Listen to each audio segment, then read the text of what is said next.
Okay, hello everyone. Am I audible to all of you?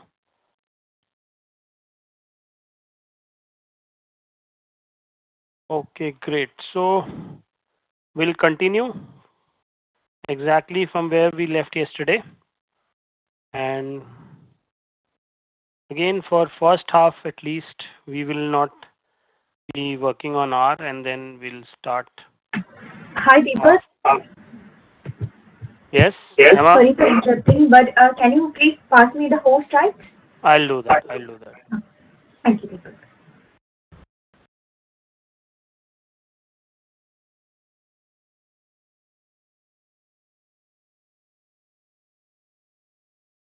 Okay, can I continue?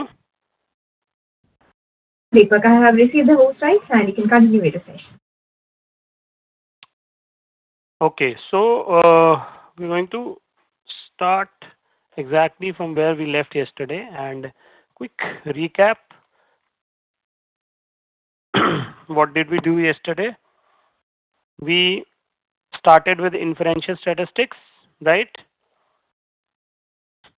And all of you know what is now null hypothesis and alternate hypothesis? Yes?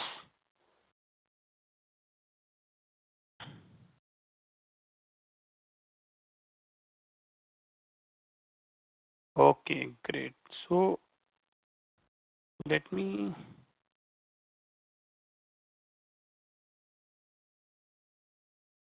open Excel and so all of you know how to construct. Okay, so between null and alternate hypothesis, which of the hypothesis will you construct first? We discussed that yesterday many times. No, I told you that alternate. It's easy because it is the claim that uh, is to be tested and it is easy to distinguish, right? So between null and alternate, always construct alternate first. Okay. Okay. Let me just start with an example and then we'll continue, right? Just reviewing null and alternate, right? I'll just start with a couple of examples and then we will continue from errors, right? The type of errors that you can make. In, okay. Example one. A mm, school teacher claimed that his uh, schools, his okay. Let me put it. Okay. A maths teacher claims that his students are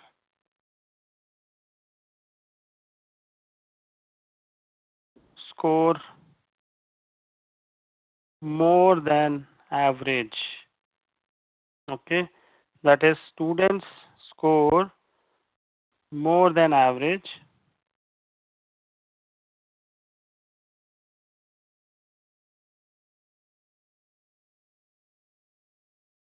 Than the rest of the students in other classes. Okay, historically, the average maths score in the school was 75%. Construct the null and alternate hypothesis. Yes, quickly. As you construct null and alternate, I'll also write another question.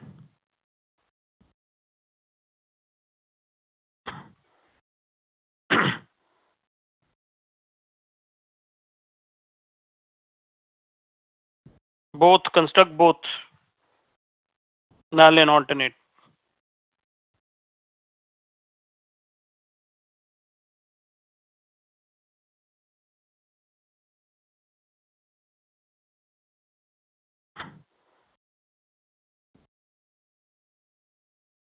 Let others also respond, those who want to respond. I'll just wait for 30 more seconds and then we'll start. The average running time.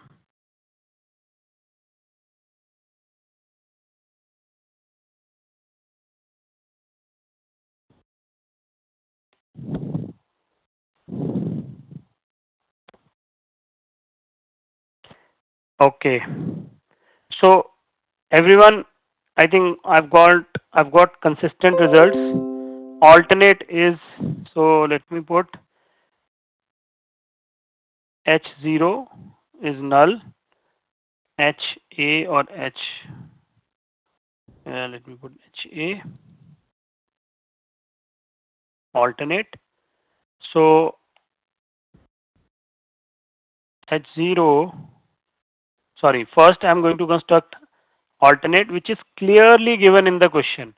Mass average score were greater than 75%. So alternate is score greater than 75% is what is claimed, right? And rest everything I'm going to put in null. Score less than equal to, right? Everyone has the same everyone has constructed same null and alternate. Anyone who has a confusion can let me know still. Otherwise, I'm going to go to the next example and then we'll. Okay, great. So average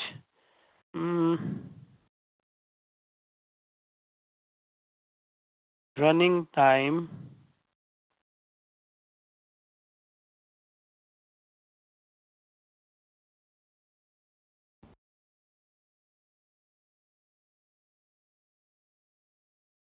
50 seconds.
Okay, quickly.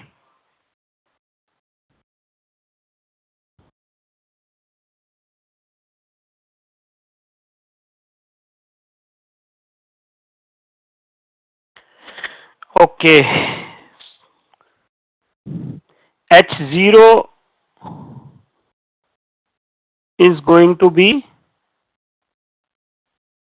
Ungori.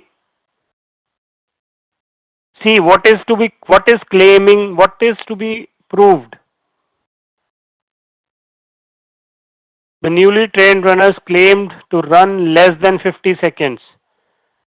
So what is claimed? That is to be proved, and that will become alternate. Okay.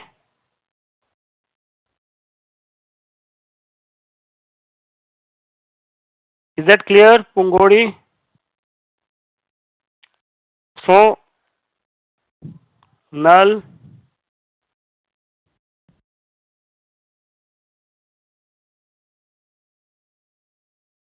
H0 will be, sorry, seconds or time in seconds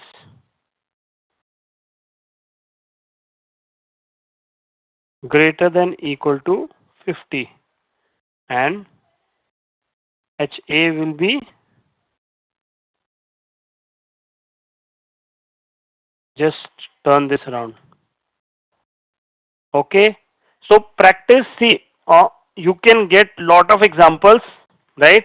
Using this, I mean, on the web. If you want to practice this, do practice. There will be lot of examples on the web, or even when you go through the content, maybe video recordings and all, right? So practice it. Always remember, I'm telling you, I mentioned yesterday also. One sentence will, I mean, just erase all your confusion if you just remember one sentence. What is to be claimed will be put in alternate, and just adding to that, do not put equal. Equality will only come in null. That's it. If you remember these two sentences, you will never ever get confused on this. Okay? Just remember these two sentences. Okay? Okay, great. So let's continue, right? So yesterday we had done null alternate. Now tell me, we what do we try to do in inferential? We try to infer about the population based on small samples, right? Yes? Everyone with me?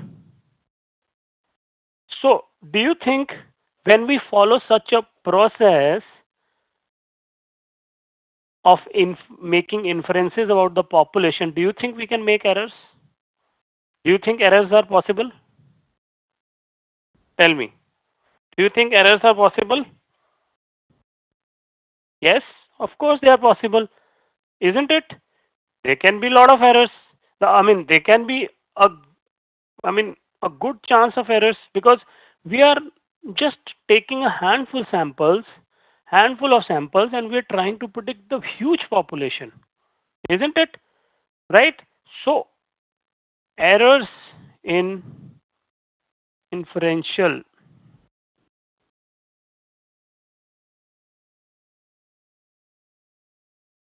Now, what do you think can be the type of errors? Just think. What do you think can be the type of errors?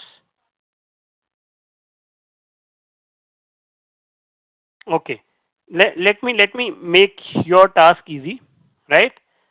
Sampling error, right? Okay. See, sampling error happens, of course, when your samples are not uh, representing the population, right? That they can happen, right? But I'm saying in taking the decision, what errors can happen, right? Okay. Let me make your task easier, right? Null. What options do you have? Null and alternate, right?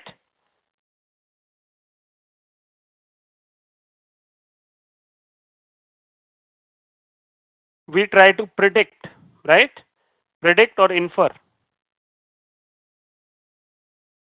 On the other hand, what can be the actual situation also? Null and alternate only. Actually, also these two situations can happen. Either we are going, actually, the there is no change, which is null, or there is change, that is alternate. And we also try to infer the same thing, right? These are actual and these are null, right? So what do you think? Where do you think we can make errors? Rather, I'll just reverse this, alternate and null, right? Where do you think I'm making error? If actually it is null, I am also inferring null. Will I make error?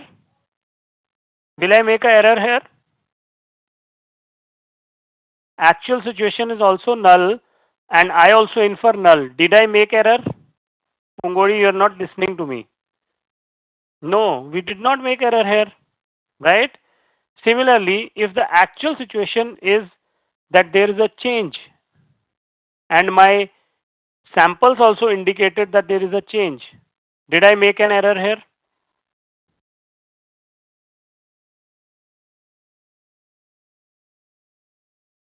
Did I make an error here?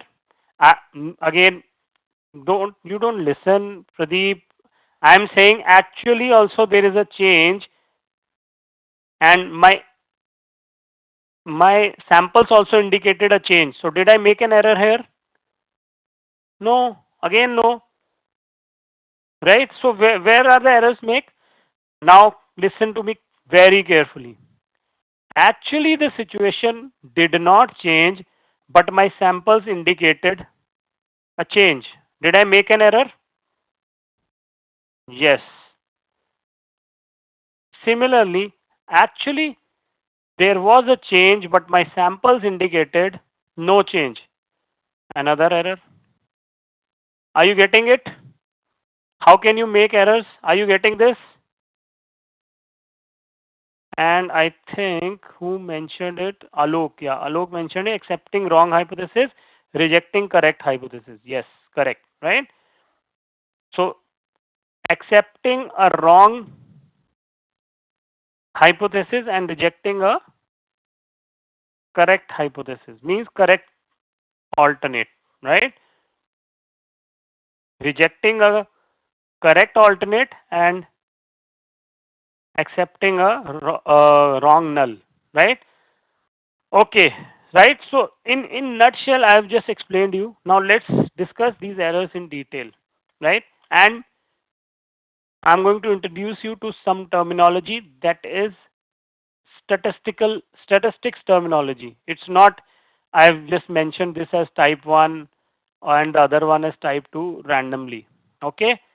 So now when I say H0 is true, just think H0 is true actually, right?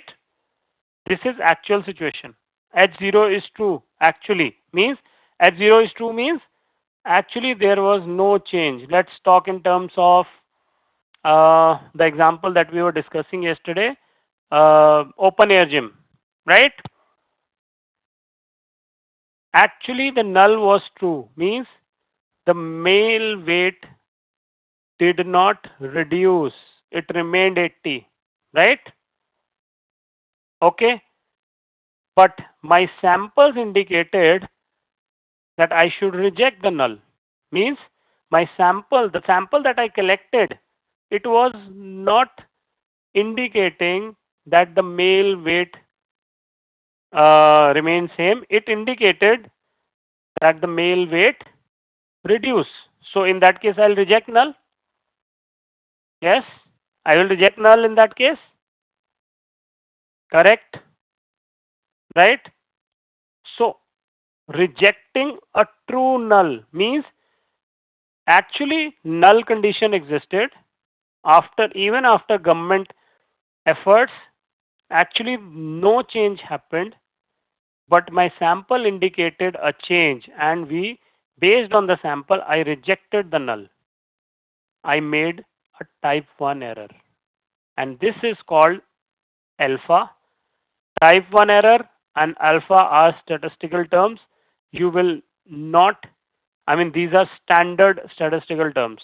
So type 1 error or alpha is rejecting a true null hypothesis. Yes, RT-PCR. Can you tell? Yeah, RT-PCR test. Okay. So test indicated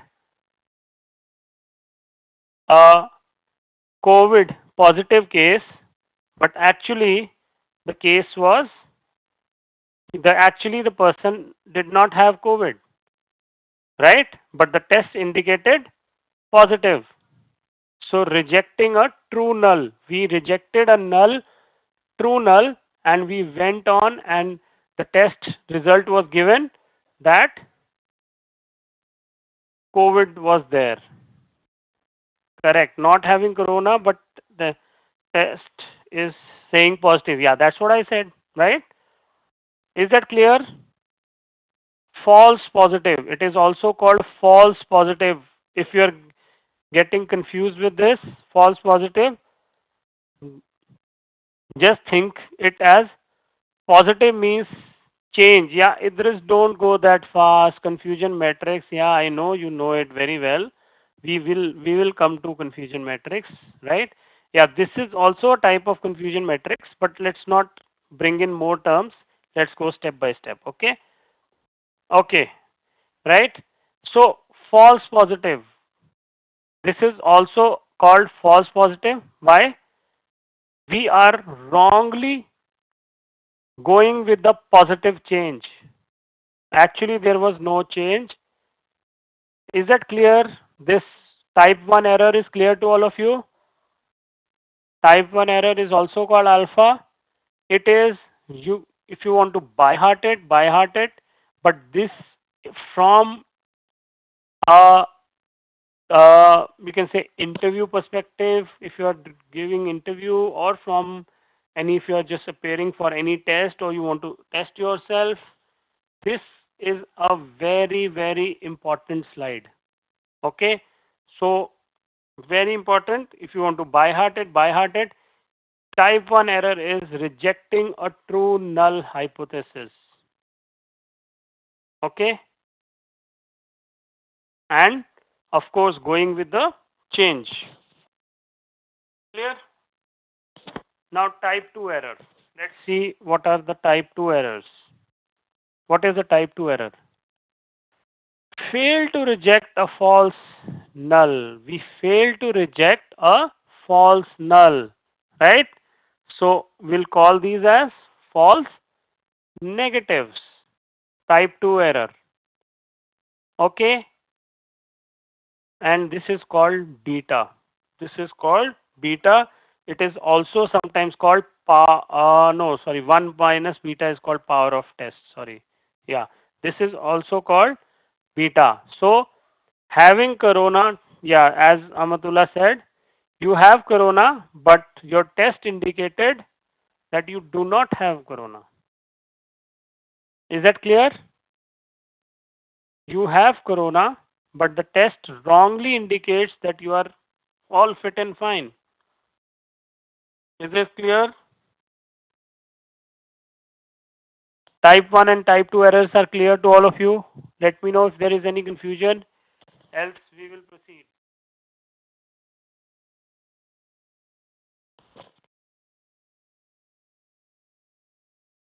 Quick. If you want a minute to absorb, you can tell me so that I know at least you are absorbing it. Otherwise, we'll proceed. So I think I should proceed. Nobody is responding.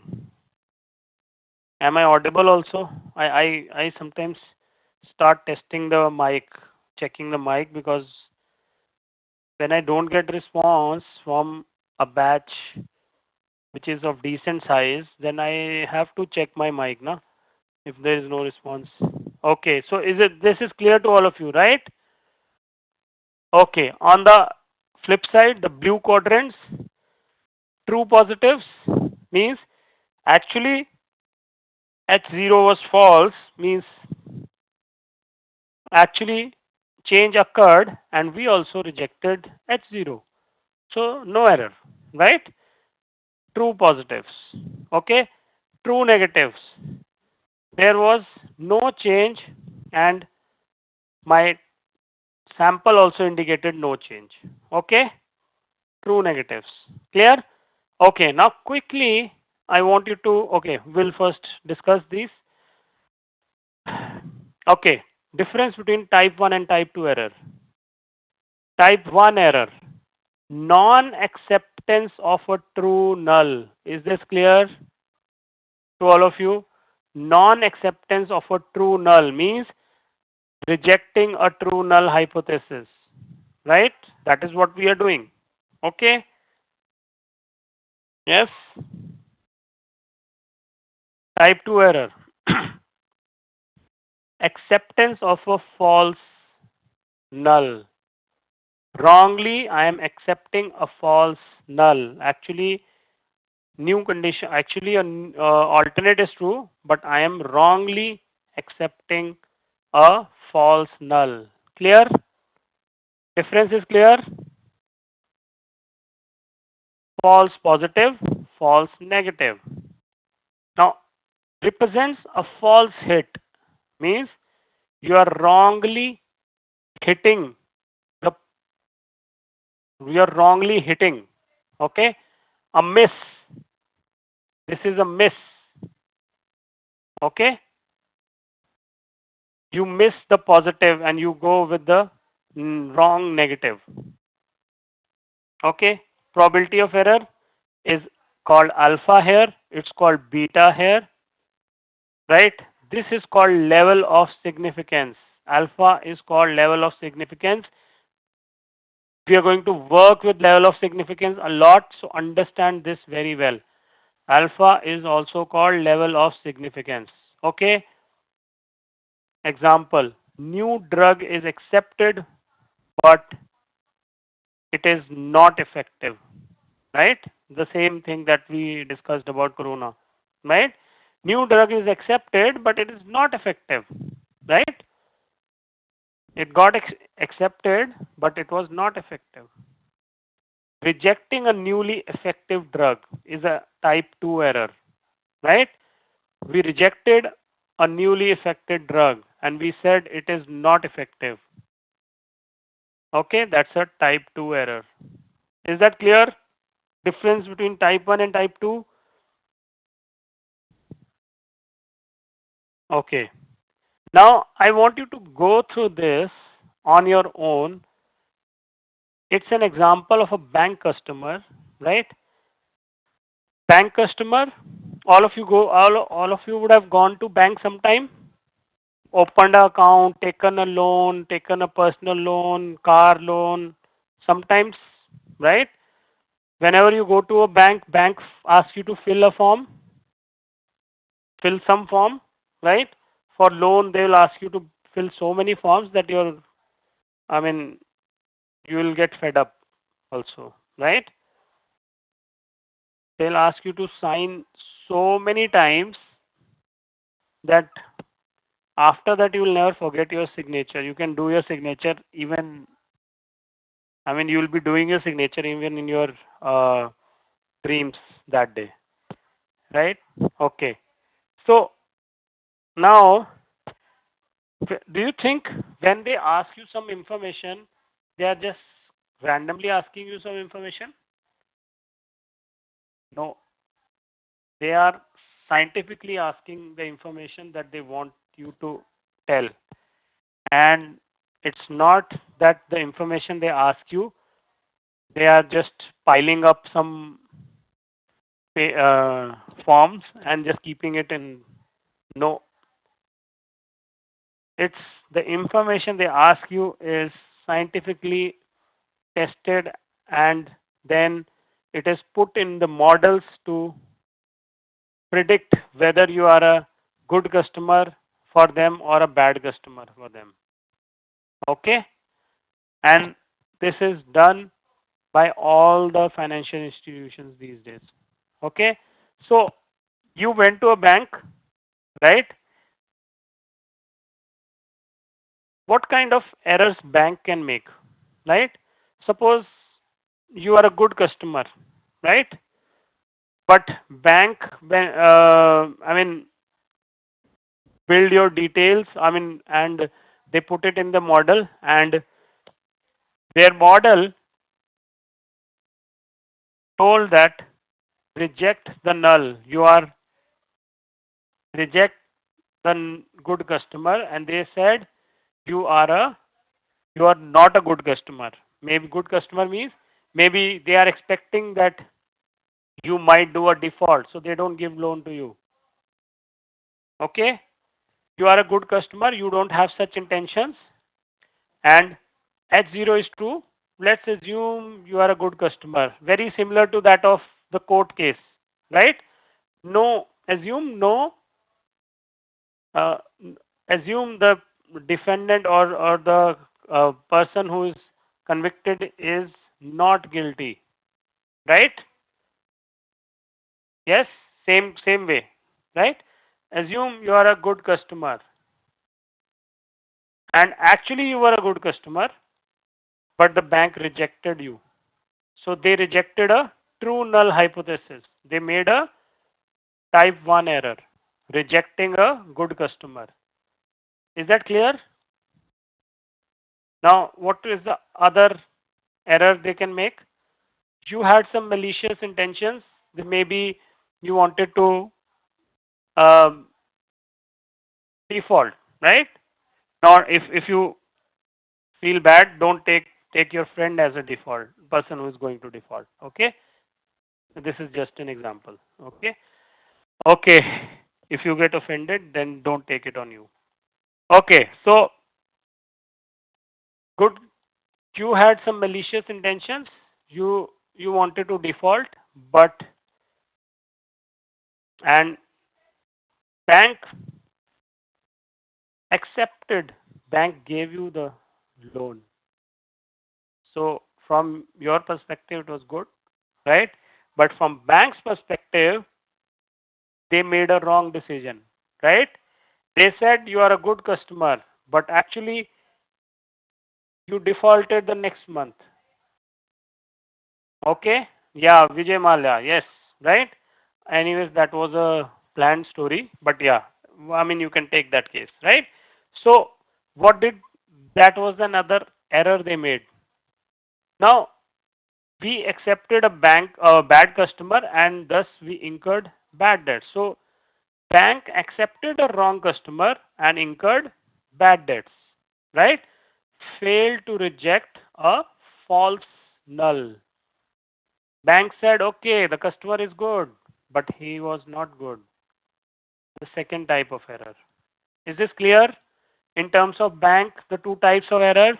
Is this clear to all of you? Right?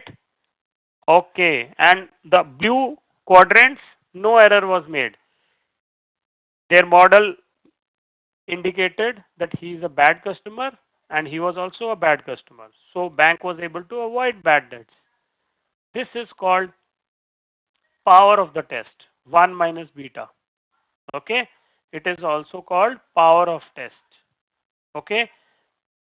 And true negative, identifying the true negatives, bank do not reject a good customer, means they identify the good customer as good and hence give the loan. So no error was made. Okay? Errors are clear to all of you? Another example, but you can do it on your own later, right? Another very interesting example, weather forecast example, you can do it on your own later. Okay? Now coming to the further steps of hypothesis. Three steps we have done here, or rather 2.5 steps we have done, and then we are going to do the remaining three, and then after that we will go to R. Once we understand the entire process, remaining process of taking decision, then we go to R and we will construct the different types of hypothesis. We'll do the different types of hypothesis testing. Okay. Before I proceed, one thing that I think I should have mentioned yesterday. Let's take a look at these 1, 2, and 3 examples. Right? We did these yesterday. Right? So company has held a 23% market share of product A. There was an increased marketing effort, hence the company believed that its market share is now greater than 23. Right? So can you tell me on which side of the on which side of 23 I am going to test my claim? If this was 23, right? On which side I am going to test my claim?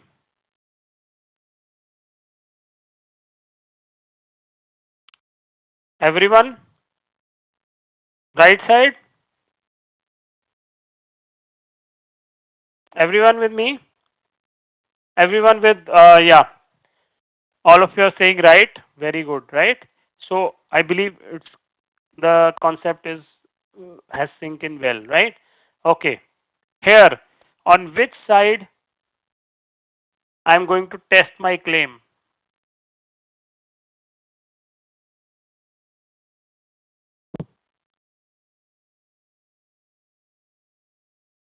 On which side of 40 I'm going to test my claim? Left side? Everyone says left. Very good, right? Now, the third example. On which side I'm going to test my claim?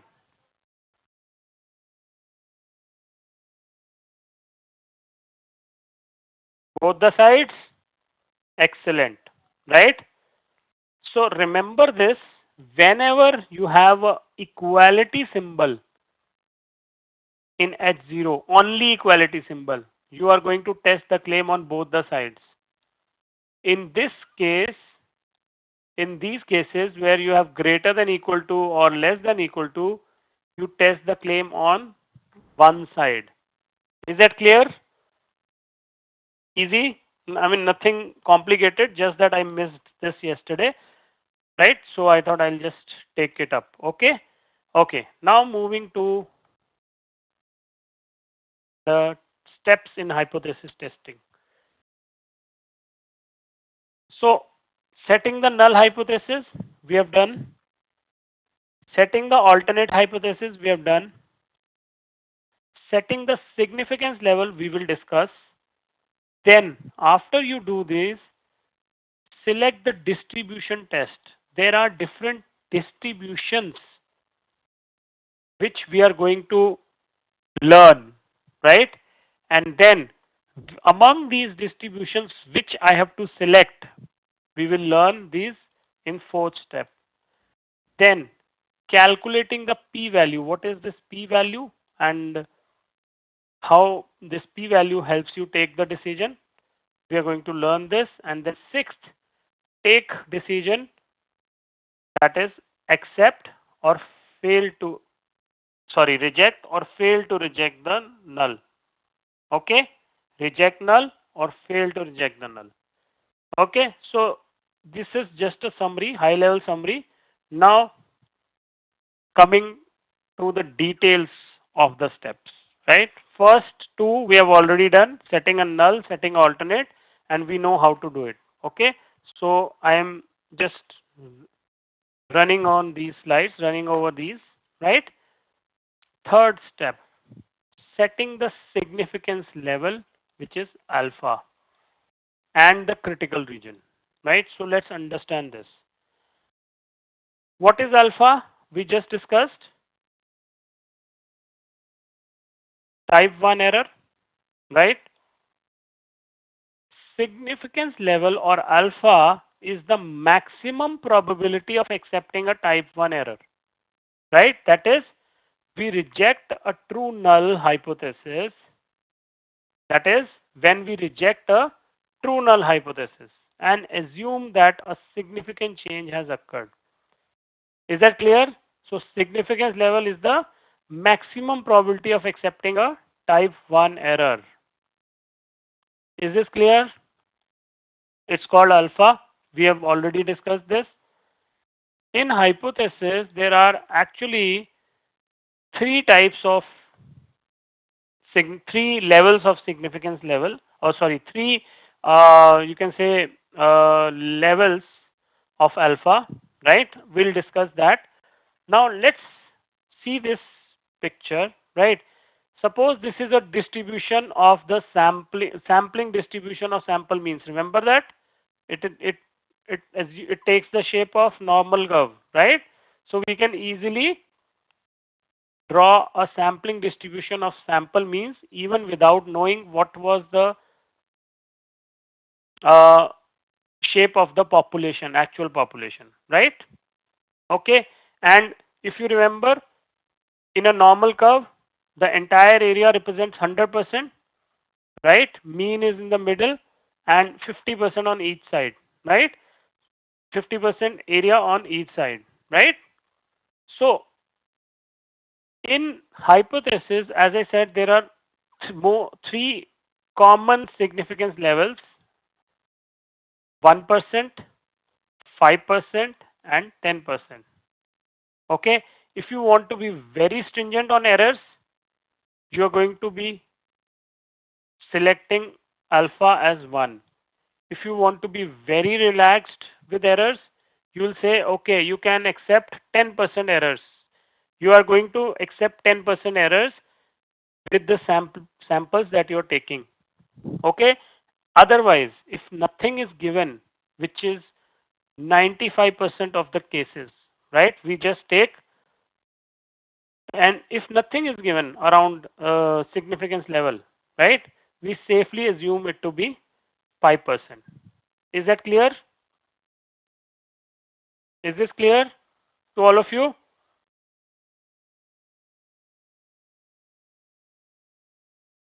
Okay. Now tell me, alpha is the probability of type 1 error, which is the, or rather, alpha is the maximum probability of making a type 1 error, or maximum probability of accepting a type 1 error, right? So if I say that my sample that I'm picking, right, there is a 5% probability of error in that case, right? Phi alpha is 5%. There is a 5% chance that this sample may give me a wrong prediction or wrong inferences about the population, right? So how much percentage confidence you will have on your sample? Very good and very quick also. Everyone agrees with Pungori? Yes? 95% confidence, right? So always remember this: 1 minus alpha is called confidence level. Okay? It is the probability with which we accept the null when true. Okay? The selection of significance level depends on the business. Yeah, this is like the second point, as I've already discussed. If you want to test very stringent levels of errors, you are not taking very few errors. I mean, you want to test your sample at a very preciseness. With preciseness, you will go with 1%. If you want, if you are okay and maybe you don't want it to be very stringent, you will go with 10%. Okay. So this is clear. What is confidence level also? Okay. Now,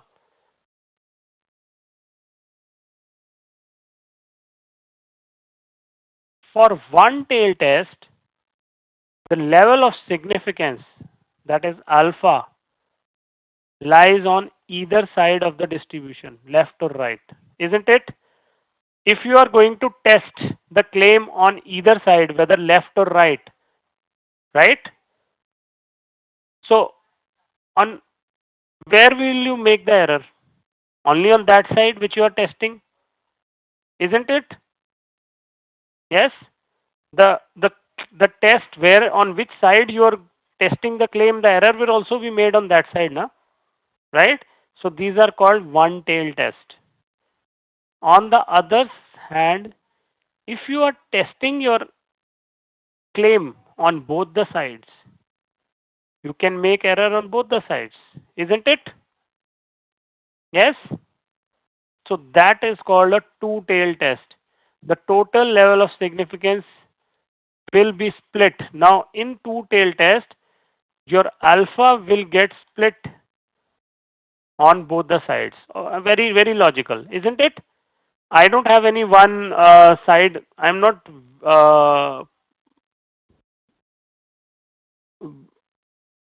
preferring any one side, right? Or I'm not weighing, putting a weight on any one side, right? I'm going to simply split my alpha on both the sides. Means on either side, the maximum probability of error that I'm going to accept is alpha by 2. Is that clear? Such a test is called a two-tail test. Any confusions on this? One-tail and two-tail test?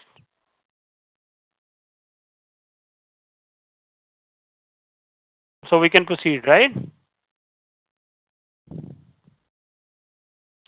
Okay. Now tell me,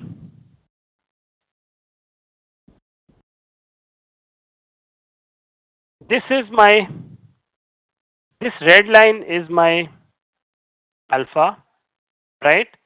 What is alpha? Tell me what is alpha? Significance level. What is significance level? The maximum probability of accepting a type 1 error, right? Remember this. Means you are ready to take sample, you are ready to accept a sample. What you are ready to accept what the sample is indicating when you know that, yeah, you know that I am ready to accept 5% error, right? You are ready to accept a sample up to 5% errors, right? Now tell me, you pulled up a sample and when you tested it, it indicated that the it indicated that the actual error rate of that sample is 3%. Okay, will you accept that sample or will you reject that sample?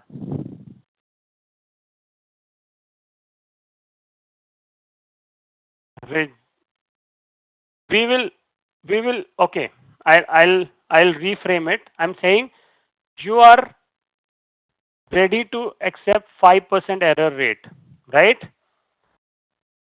When you pulled a sample, it indicated that the new model from which, or the new population from which it has been pulled, it is only 3% error rate. Will you go with this new 3% error rate? Yes, because it has less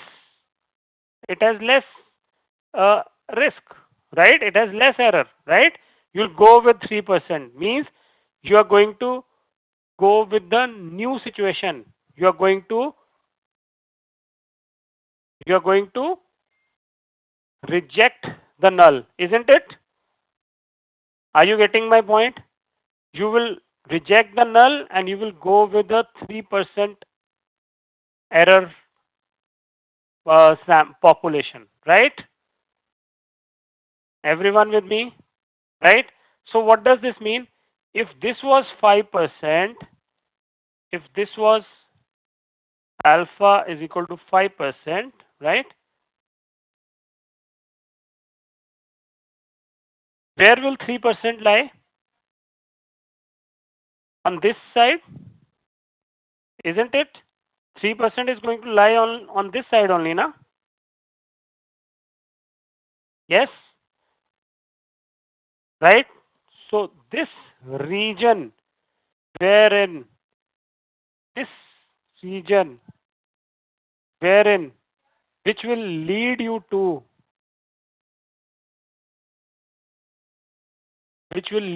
to reject the null, right? And go with the new situation, go with the change situation, is called critical region. Are you getting this point?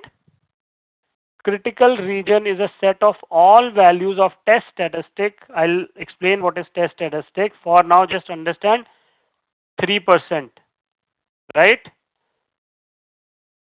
3% that would cause a rejection of the null, right? It is the observed test statistics in the critical region that then if the observed test statistics is in the critical region, then we reject the null hypothesis and accept the alternate hypothesis. Are you getting it? So if your if your sample indicated that actually the rate, actual error rate is going to be only 3%, but you were ready to accept 5%. So you will happily go with that sample, that actual, right? Actual case, right? Okay. On the flip side, if you pick a sample and it indicated that the error rate is going to be, the actual error rate is going to be 10% or let's say 20%, will you go with that change? Will you go with that change?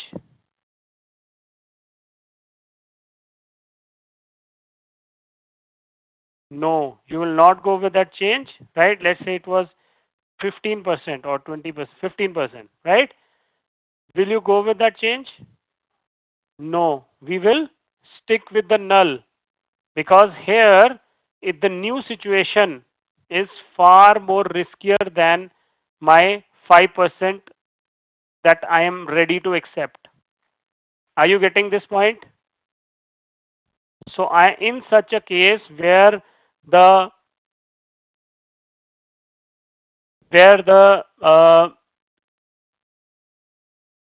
actual error rate is going to be greater than alpha, right? I will not go with I will not go with alternate, and I am going to I'm going to fail to reject the null. Sorry, I'm going to, fail to reject the null, right? So this side, you reject the null,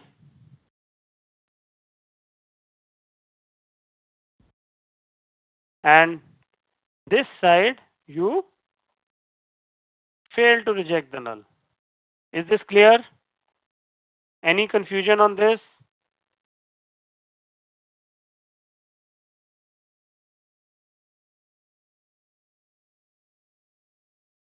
Okay.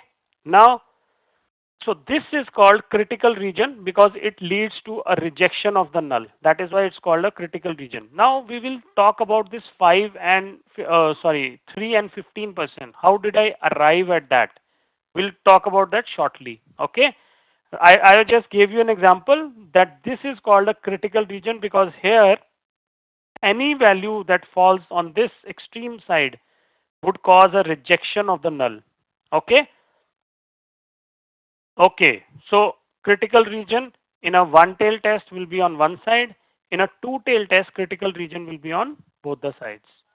Okay, because I can reject the null on either side when I'm testing on both the sides. Okay. Next, now coming to how did we arrive at that 3% and 15% that I was talking about, right? There should be a mechanism to arrive at those, right? How did we arrive at those numbers? Because I know that my rate of accepting error is 5%, which I have fixed. But how did I get the 3% and 15% with which I will compare 5, right? For those, we get that number from distribution tests, right? These distribution, there are different types of distribution tests. We are going to do z-test, t-test, ANOVA and chi-square, right? These three, z, t and ANOVA, are known as parametric tests, and they are based on the assumption that the distribution is going to be normal. Okay, and so they are called parametric test: z-test, t-test and ANOVA. Okay, and chi-square assumes, does not make any assumption about the normality of the data set or the population. Okay, and That is called a non-parametric test. We will see the difference between parametric and non-parametric shortly, right? So what happens is we are going to first select these types, which type these tests, right? Which of the tests we are going to do. There are some conditions. I'm going to discuss that shortly, right? Based on that, we get based z test. If I select z test, it will yield a z score. If I select t test, it will yield a t score. If I select ANOVA, it will yield F statistic. And if I select chi-square, it's going to give me a chi-square statistic, right? So these are called test statistic, right? Then these test statistics, along with the significance level that we are testing, which is 5%, right, are used to calculate the critical values. Okay, and critical value is the value that divides the rejection region with the non-rejection region, right? We'll see this process. First, let's understand when do we use z-test, t-test, ANOVA. Okay, so for that, mm,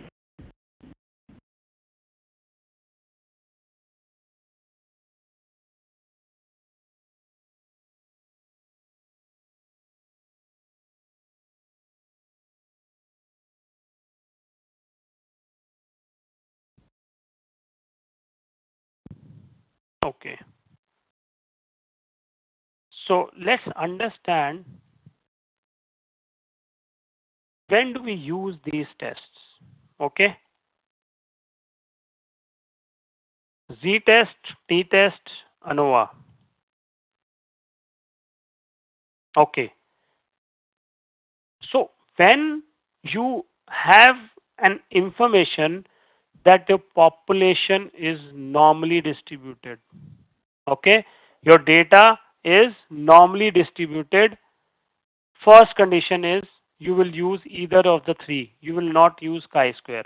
Chi-square is used when you have a information, when you have no information about the normality or no assumption about the normality of the data. Is that okay? Normality of the distribution. Okay.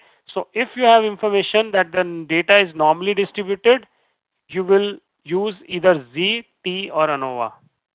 Now Z test and T test are used when you compare two sets of data, either sample with population or two samples, right? Or okay, in both these cases, we compare two sets of data. And then we use Z test when population standard deviation is known and n is greater than 30. Is that clear?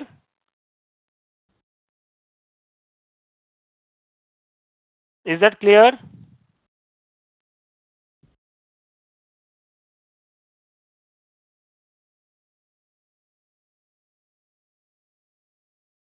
Okay. We use t-test when, of course, population is normally distributed and I'm comparing two sets of data and the population standard deviation is unknown or n is greater than less than 30. N means the sample size. Okay. So if you have information that n is the sample size is 15, so what test you will use? T test. Everyone with everyone on the same page, right? If you have information that the population is normally distributed and the standard deviation is known, which test you will use? Z test, right? Now, when you have to compare more than two sets of data, right? I want to compare, let's say, I want, I have IQ scores of school 1, school 2, and school 3, right? I have the IQ scores.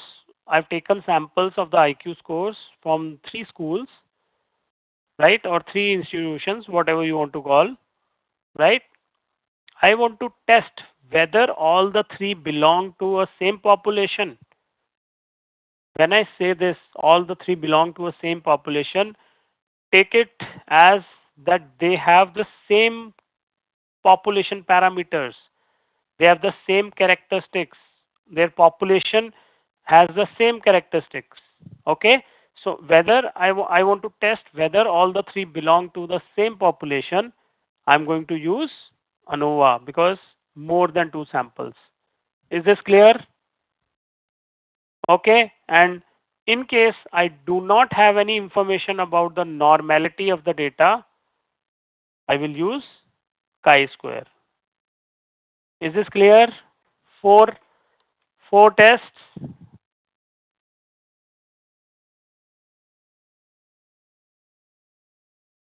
Is this clear to all of you?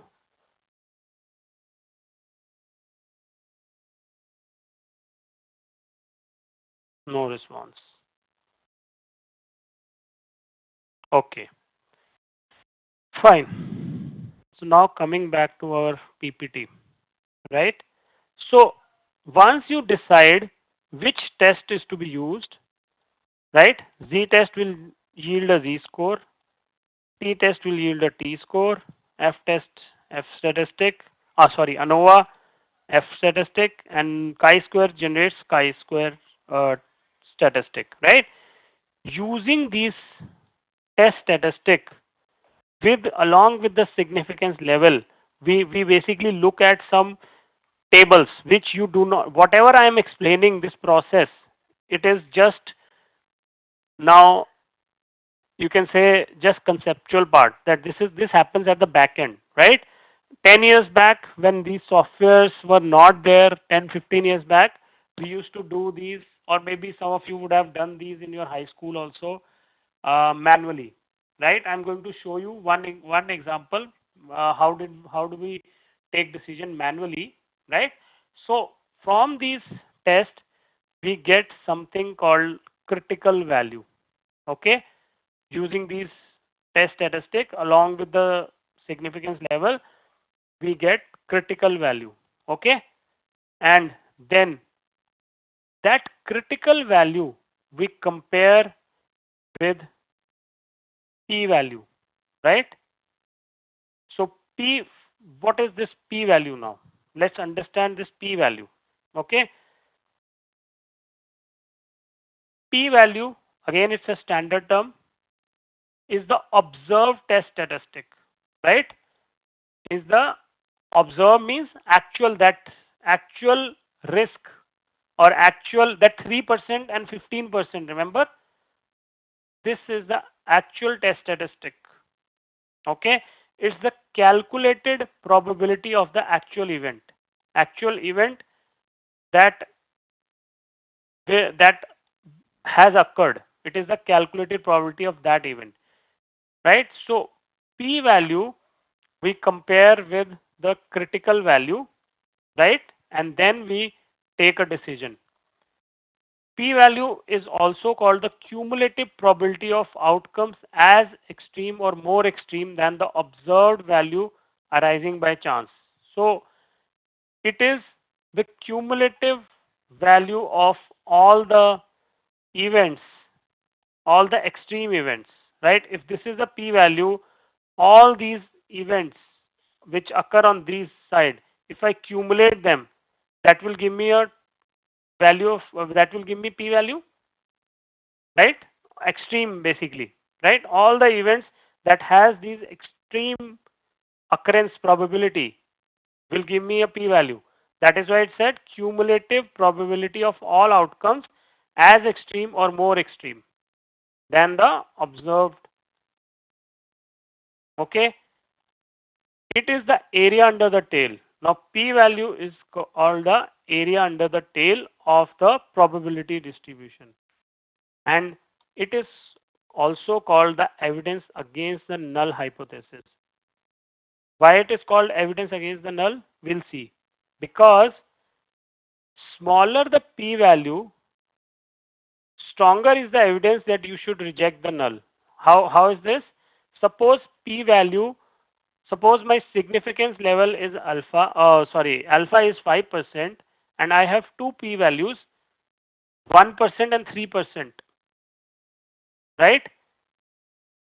So, right, so 1% has more stronger evidence that I should reject the null, right? Because it is far more extreme than 5, than 3%, right? That is what it said. Smaller the p-value, stronger is the evidence that you should reject the null. Is that clear? Right? So let's understand p-value along with significance level and see how do we take the decision. Now, p-value is the actual risk we carry in the model. That is why it is said, I mentioned here, it is the calculated probability of the actual event, means it is the calculated probability of the risk, 3%. Remember, I told you it is the actual. Suppose the sample indicated that the actual risk is, actual error rate is 3%, right? So it is the actual risk or the error rate that we carry in the model when the event occurs. That is called p-value. Okay. Here risk means the probability of type 1 error, that is alpha. That is when we reject a true null hypothesis, right? We can also call p-value as an actual significance level. You can also call it as actual significance level. See, one is alpha, which is the desired significance level, right? Because I am ready to accept 5% error, but when the actual event occurred, I found out that the risk is only 3%. So I will be happy to take that. I will be happy to go with that event, right? That new event, which is only having 5% or 3% error, right? So that is called p-value. Now, if we can, we can also call p-value as the actual significance level. Also, significance level or alpha is the desired probability of type 1 error. We have already done this. That is the acceptable level of risk, right? Now, when p-value is less than alpha, it means actual risk in the model is less than the desired risk, right? Thus, we reject the status quo. I've already discussed this, right? And we conclude that the change is statistically significant and we reject null and we go with the alternate. This is clear? And alternatively, the second case is when p-value is greater than alpha, 15% risk.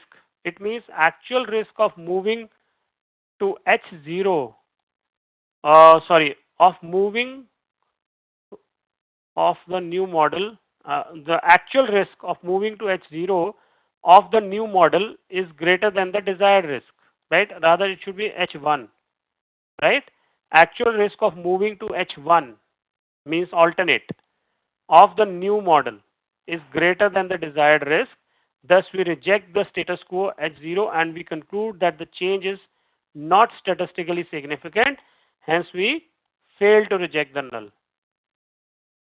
Is that clear? So this should be A of moving to HA. Are you getting this? Those who are doing it for the first time, it might sound tricky, right? But don't be scared. When you are going to hear this, the recordings 1 or 2 times, it will make sense and it will get fixed in your mind. Okay? And for people, those who are those who already know this, I'm sure you would have got the essence of our discussion. Right? Any confusion still here? Let me know. Else we will go on the last step, take the decision. So this is actually the same thing, but I have just explained it. P-value is less than, when p-value is less than significance level, we reject the null. You can see this in the visualization, right? Now, lower p-value means lower the likelihood of the uh, risk, right? Lower p-value means lower the likelihood of the risk. It means that it is less likely that such a sample can be picked up from the population, right? Means I am more confident that such a sample came from a different population, hence we reject the null. Okay, Idris says if p-value is equal to significance level, what do we do? Then it's a business case to decide. Then it's up to business to decide. Okay, then business have to take a decision whether they are ready to accept that. Okay,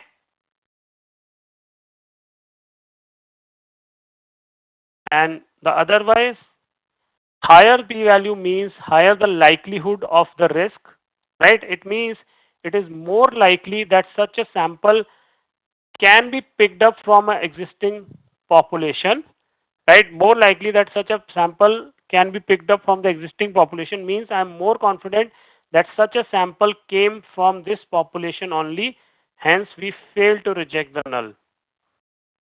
Okay, so this is the entire process. I have just summarized it in this. You can, I mean, this single slide summarizes everything, right? These are the critical values, alpha by 2, right? This is 1 minus alpha, rejection region on both the sides, and non-rejection region in between, right? Now what we'll do is, so that we get an idea of how the manual, whatever we have discussed, how do we, how are these manual steps done, right? I will uh, just discuss one example, right? And after this we will go to R, right? This is the example. I will discuss this manual steps, right? Okay, so a, a principal at a certain school claims that his students has above average intelligence. Okay, a random sample of 30 students IQ score have a mean of 109. Remember this, right? A random sample, the sample indicated a mean of 109 of sample of 30 students. Notice this. So 30 students, and you also know the standard deviation. Notice, is there a sufficient evidence to support the principal claim? The mean population is 100. Notice, the mean population IQ score is 100 with a standard deviation of 15. So can you tell me which test we are going to use here? Everyone, z-test. Why do you say z-test? Let's get the answer on that also. Why do you say first sample is 30? Very good. Second, standard deviation is also known. Population standard deviation is also known, right? So it means we will use z-test. Everyone with me?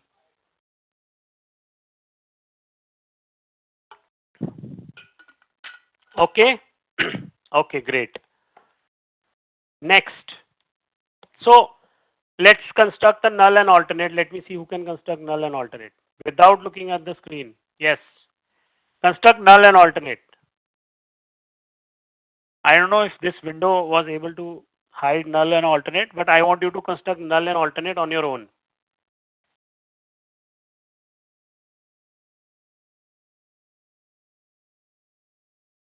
Okay. Alternate is greater than 100. Very good. Amatullah, why less than 100? What you want to test? 109. 109 is greater than 100, right?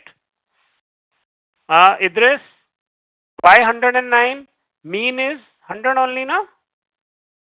Yes, Idris also corrected it. Very good. So, right? So, see, if you're doing it for the first time, it's okay to make such mistakes so that you also remember it next time, right? One mistake, one or two mistakes are always welcome, right? But of course, making a mistake again and again is not advisable, right? Yeah, that's okay. That's okay. I understand, right? Okay, perfect, right? So null and alternate is clear. Now we want to test the claim of the principal, which says that the mean score is 109, or you can say it's greater than 100, right? So this is our alternate, and this is our null, right? So nothing is given. So what significance level I will assume? 5%, right? So I have taken alpha as 5%. Okay. So now what happens is rejection region or area of 0.5 is equal to now I know I'm going to use Z table, right? I also know the value of alpha, right? So remember I told you from the Z table, from when you know the test, right? You, along with significance level, you go to the tables, right? So, okay, from this we first calculate from the Z. Now, when I know that it's a Z test, I calculate the Z score, right, or the Z statistic, right? How do you calculate Z statistic? It is calculated by this formula, which is uh, this. Can you see this in line number 19, which is X bar means X bar is sample mean, right? Sample mean minus population mean, right?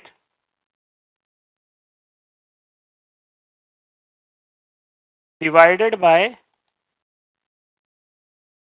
this is a formula I will discuss, right? When we do Z test, right?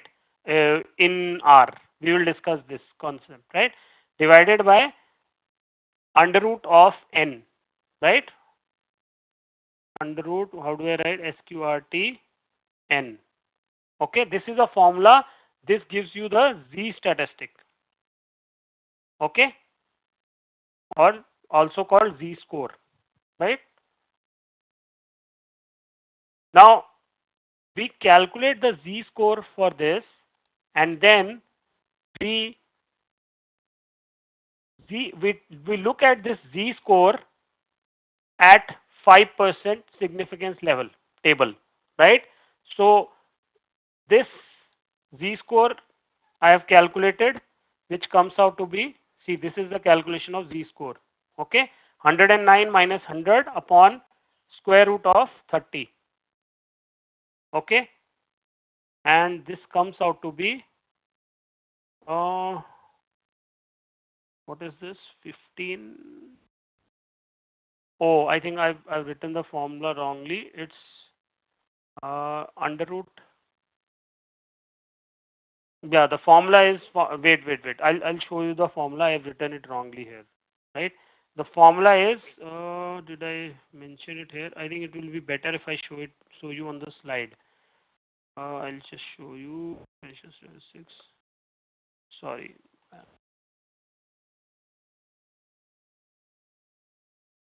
This is the formula. Okay, but we don't have to remember this. This gives you the Z statistic. Okay, sample mean minus population mean upon standard deviation, and standard deviation divided by under root of N, right? So we have the standard deviation also 15, right? And this is what is calculated here, which gives me the Z score. Okay. Now I look at this Z score in Z tables, and I get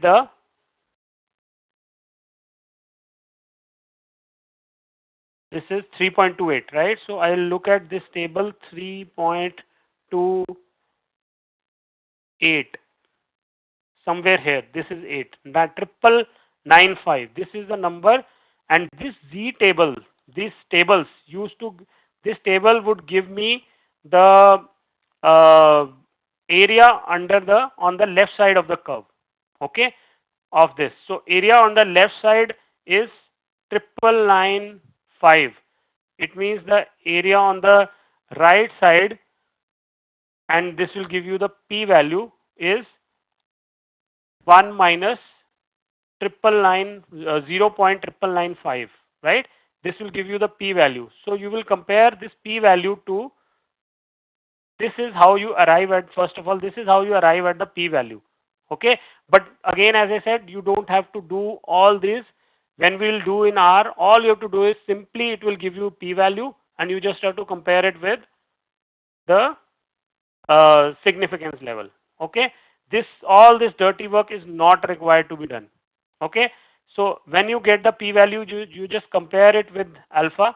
So p value is 0.0005, which is far less than alpha, hence we reject the null, because p is less than alpha, so we reject the null, and we say that the principal claim is correct, that the mean score, because the mean score of the 30 students is 109, so the principal claim is correct, that and we will go with the alternate hypothesis, okay? So this is how the things used to be done 15 years back, when you did not have any software.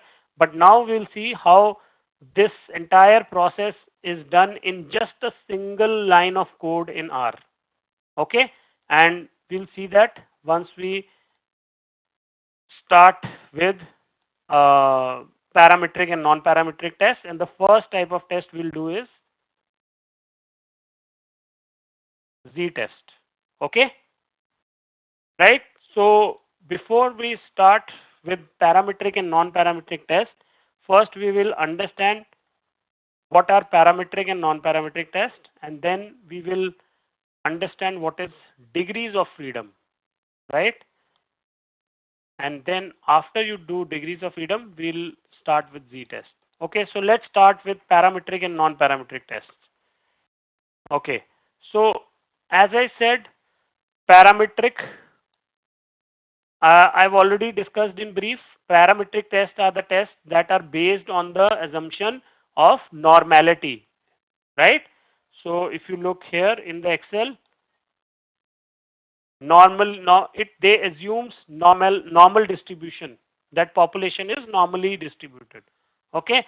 And non-parametric test does not make such assumptions, okay? And there are, I've already discussed, Z test, T test, ANOVA are parametric test, and chi-square is a non-parametric test. There are other non-parametric tests like Wilcoxon rank, Mann-Whitney, which are not in our curriculum. We are going to only do chi-square. Okay. So let's discuss what are parametric tests. Parametric test makes an assumption about the distribution of the data. They assume normally distributed data, right? Non-parametric test does not make any assumption about the distribution of the data. Hence, they are also sometimes called distribution-free tests. Is this clear? First point. They are called distribution-free tests because they do not make any assumptions on the normality of the data. Okay. Parametric tests used in the data that is normally distributed, used in the data that are other than normal distributions. Same point, right? Parametric test deals with mean and variance. Very important, right? Population parameters. Remember the word? Population parameters. They deal with population parameters, population mean and population standard deviation. Okay, hence they are called parametric test. Non-parametric test deals with other summary, you can say other summary statistics like medians, right? Some ranked data, when the sample size is very small, or when there are presence of outliers. In under such circumstances, we use non-parametric tests. Is that clear? Okay. Now, I think I missed this point, deals with median and variance. It is parametric test is used to estimate at least one population parameter, right? Mean or standard deviation from the sample statistics, sample mean and sample standard deviation. This point is clear?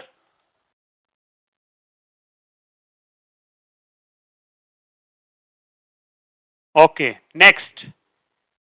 Parametric test data is on continuous scale measurement, interval or ratio. Clear? For parametric test, we have the data which is on the continuous scale. For non-parametric test, data is categorical in nature, right? Like rank. Okay. So we do not have, when we do not have any information or we know that our data is not continuous, we will go with non-parametric test. Okay. We know that our data is ordinal, ranked, we'll go with non-parametric. Okay. Parametric test, information about population parameter is completely known by means of population parameters. Okay. Sorry, I'll repeat. Information about the population is completely known by the means of population parameter. Thus, the statistic test is called parametric test. Hence, this test is called parametric test because we are testing population parameters. We are inferring the population parameters. Okay. In non-parametric test, no knowledge about the population parameter or no knowledge about the population or its parameters, and it is still required to be tested, then we use non-parametric tests. Parametric are inferential statistics. Even this is inferential. Even non-parametric is also inferential. Okay, but we do not have information about the population parameters. Okay, no knowledge about the population or its parameters.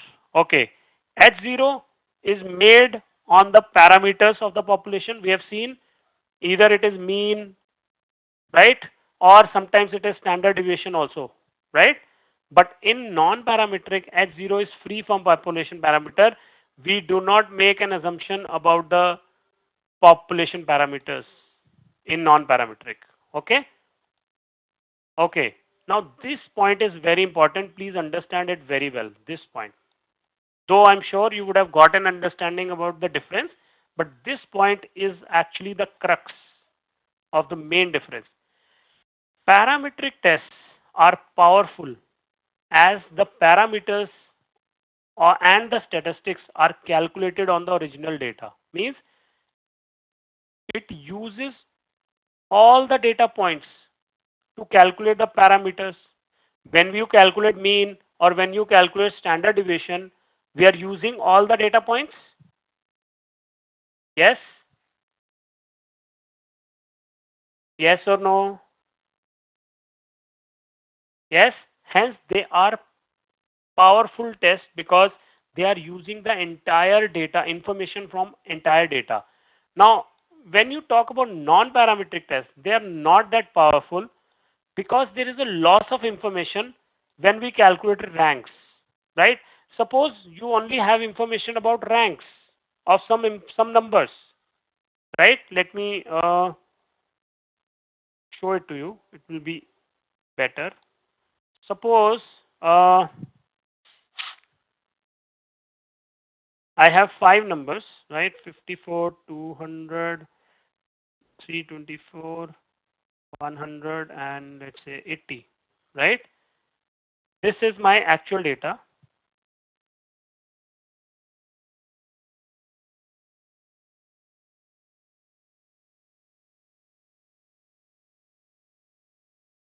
This is my actual data, right?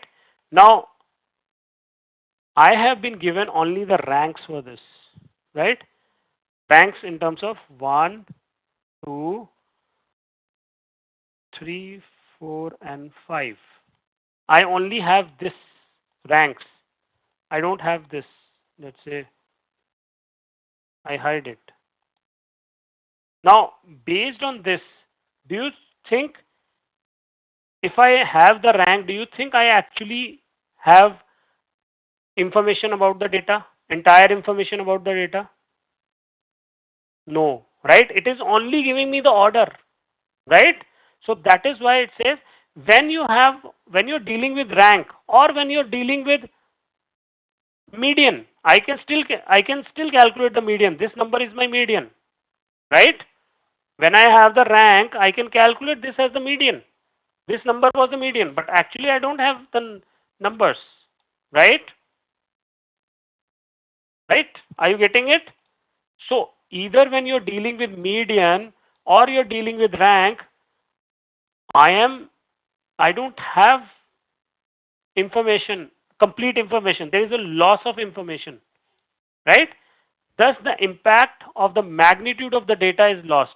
I don't, magnitude means this difference, the magnitude of this data, the differences between these numbers and the mean, the, that information is not there. The impact of that magnitude is lost in non-parametric tests. Hence, they are not that powerful than parametric tests. Is this point clear? Right? So yes, you are right, Amatullah. Non-parametric tests can be done on qualitative data. We will see that, right? Qualitative means like gender, count of gender. You can still do non-parametric tests, but they will not be as strong or as powerful than parametric tests. Okay? Clear? So these are the main differences of parametric, non-parametric tests. Okay, data types we have already done. Degrees of freedom, right? Let's do this. Okay, we'll do this after the break, right? Yeah. I forgot the break also. Sorry about that. Quickly, before you leave, please do participate in the poll. Let us know how did we do in terms of pace and delivery. Very important for us. So, and then we take a 17 minutes break. Don't worry on that, right? So please just spend 5 seconds on this poll and then leave, uh, go for a break, and uh, I'll put a timer, right? Thank you so much. Appreciate your patience. And I put a timer. I'll be putting the timer on the screen, and really appreciate your participation in the poll because that really helps us in understanding that whether we were meeting your expectations or not, right? And when we come back, we will continue. Exactly, do come back as per the timer. Thank you so much.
Hello everyone, welcome back. Thank you so much for participating in the poll. So we'll continue. First, give me a confirmation if I'm audible. Am I audible? Okay, thanks Alok for the response.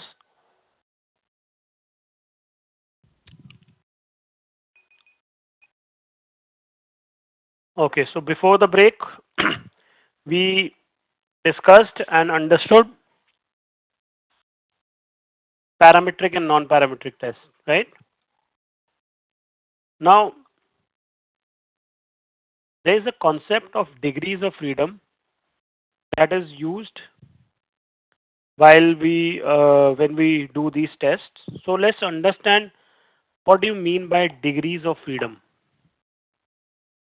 Okay, so degrees of freedom in statistics indicate the number of independent values that can vary in an analysis without breaking any constraint, right?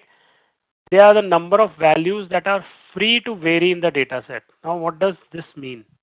Right? Let's discuss it. Let me discuss degrees of freedom with the help of an example. Okay, it is an estimate of the number of independent pieces of information that went into calculating the estimate.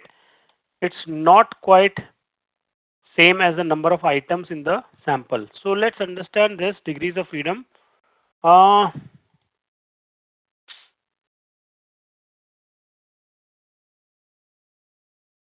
okay, let's say this is my data. Okay, and I know that the sum of my 5 data points, right, is 100. Okay, the sum is 100. So hence the mean is going to be divided by 5, right? So mean will be 100 by 5, right? Now, what does degrees of freedom mean? 1, 2, 3, 4, and 5. So my data has 5 observations, right? So am I? Can I put any value in one? Can I put any value in one? Any value? Right? I can put any value in one now. Why? Why Pungodi? Why can't I put any value? If the sum of 5 numbers is 100, am I not free to put any value in one? Yes, right? I can put 20, I can put 25, I can even put minus 200. Right? That's an extreme value, but I can put any value, even minus 1000 also. Right? But let's not go that extreme. Let's say I put 25, or let's put, okay, 28, right? In second, am I free to put any value in second also? Yes, 32. Just randomly I'm putting. Third also I'm free to put 1. Fourth also I'm free to put 6, uh, 42, right? Now tell me, am I free to put the fifth value? No, right? I am not free. The way I put the first 4 values freely, I cannot put the fifth value freely because I have a constraint that the sum of these 5 numbers is 100. So the fifth value has to be 100 minus the sum of these numbers, whatever it be. It came out to be minus 3, right? So if I just want it to be uh, positive, I'll put it as 34, right? So the fifth value came out to be 5. Is that clear? Now when I, so, so degrees of freedom means the values I am free to put. How many values I was free to put? How many values were I was able to put freely? 4 or n minus 1. Yes, right? Or n minus 1, right? So that is called degrees of freedom. The 4 values that I could put freely, that is called degrees of freedom. Is that clear?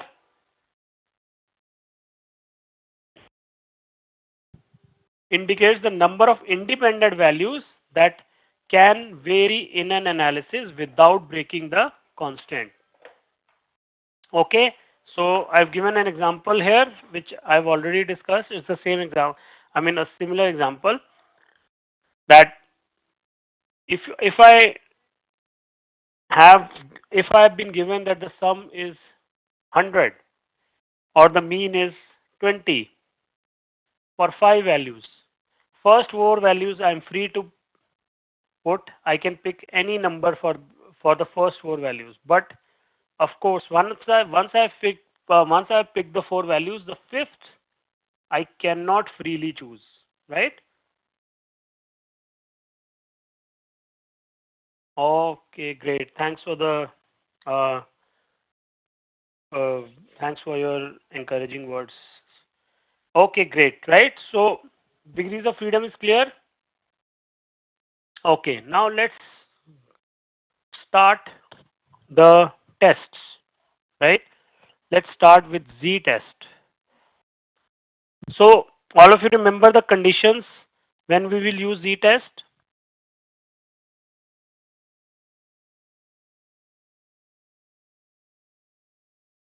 Yes. First condition is assumption of normality. Second is the population standard deviation is also known. And third is either of them, right? Either population standard deviation is known or n is greater than 30, right?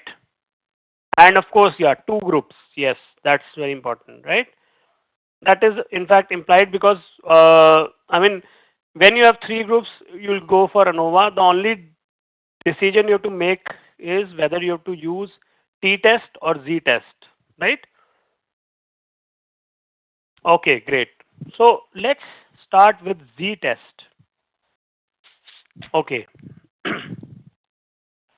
Before we do Z test, right? Let's understand the concept of standard normal distribution, right? All of us know normal distribution, right? What is normal distribution? You know, right? Bell curve, exactly. Now, see, let's take a look at this picture, right? There can be normal distributions can be of various types, right? All of these are normal distributions if you see them closely. Let's look at red one, right? Red one is a normal distribution. It's a bell-shaped curve, right? Symmetric around the mean. Let's take a look at orange one, then green one, and then this purple one. All these are normal distributions, right? And then you have this thicker one, blue one, right? Now, what is standard normal distribution? It's a normal distribution only, which is standardized in terms of mean and standard deviation, right?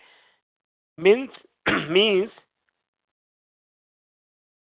this blue distribution has a mean of 0 and a standard deviation of 1. Okay, so standard deviation equal to 1 and mean equal to 0. This is the properties, or this is the, you can say, the properties of standard normal distribution, that it will have mean equal to 0 and standard deviation equal to 1. Okay, yeah, of course, mean is equal to mean, median is equal to mode. is always there for all the normal distributions. Okay, but now why do we? What we do is we convert all different any type of normal distribution into a standard normal distribution. Okay, and why do we do that? Standard normal distribution is called a Z distribution. It is a unique normal distribution where mean is equal to 0 and standard deviation is equal to 1, and area under the standard normal distribution is 1 unit. So area under this curve is considered as 1 unit. Okay, normal distribution can be standardized by converting it into z-scores. Z-score tells you how many standard deviation from the mean each value lies, right? So when we convert normal distribution into standard normal distribution, we convert the x, which is there on x-axis, that is our unit, right, into z-score. Okay, in a standard normal distribution, you'll see on the x-axis you find z-score. Yeah, it is Amatullah. I'll come to that again, right? It is for every normal curve, mean is equal to median is equal to mode. That is a property of normal curve. Okay, normal distribution rather. Okay, now standard normal distribution is nothing but a probability distribution. The area under the curve between 2 points tells you the probability of variable taking the range of value. I'll explain this, but why do we convert it into a standard normal distribution? Let's understand this. What is the benefit? What are the benefits of standard normal distribution? The data points are referred to as x in the normal distribution, and they are called z-scores, right? So what happens is when you have a normal distribution, on x-axis you had x variable, right? That gets converted into z-score, right? And the formula for z-score is this: x minus mu means x means the observation, mu means the population mean, right? Divided by population standard deviation.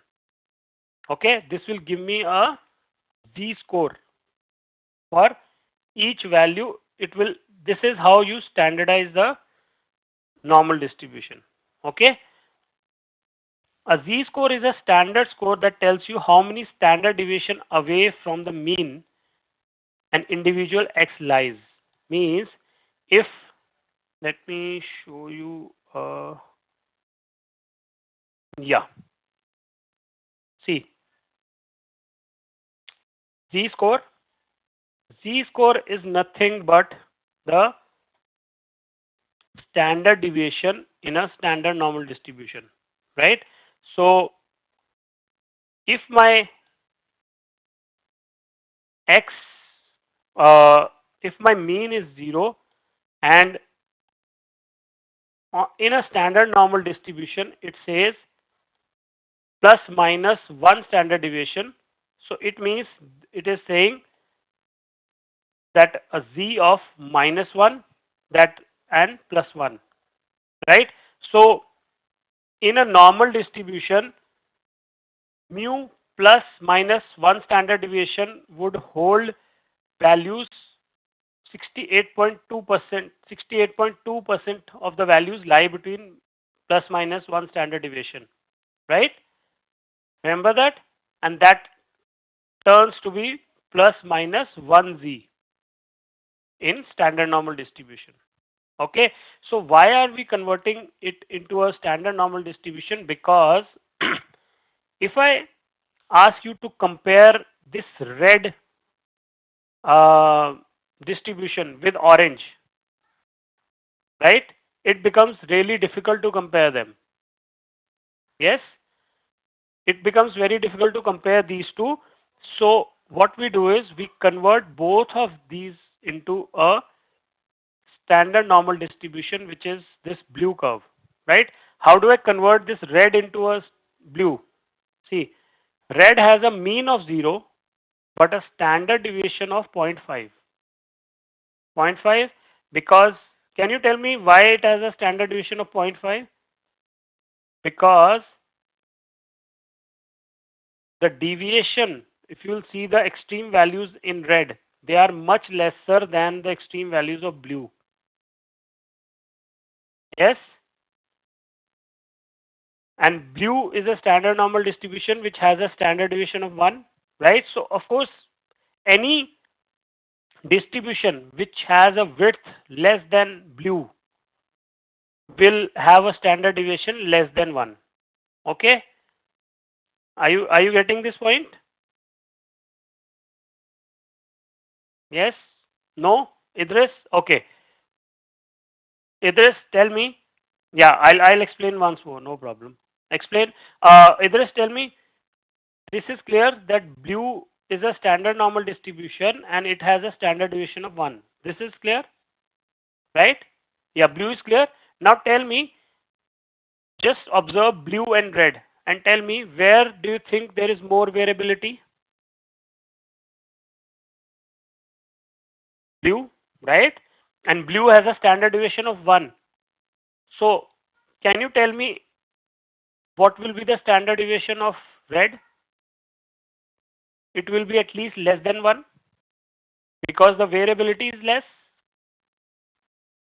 So that's what I was saying. Now, that's what I said, that any distribution which is having a width lesser than blue would have a standard deviation less than 1. Okay? Got it? Okay, so how do I convert this red into a blue? I squeeze it from the top, right? If I squeeze this, just consider that these are like balloons. If I squeeze it from the top, what will happen?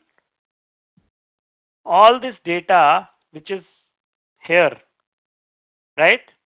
It will be reduced because I squeeze it and it will get filled up in these. Yes?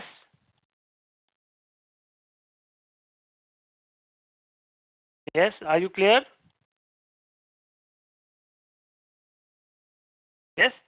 So, all this data will be filled up here and this red will be converted into a standard normal distribution. This is called normalization. This procedure is called normalization of the distribution. Okay. Similarly, for purple, what will I do? I'm going to squeeze from both the sides, right? And I'm going to squeeze it so that this peak will increase to blue and this additional data here is going to be filled or compensated on this top, right?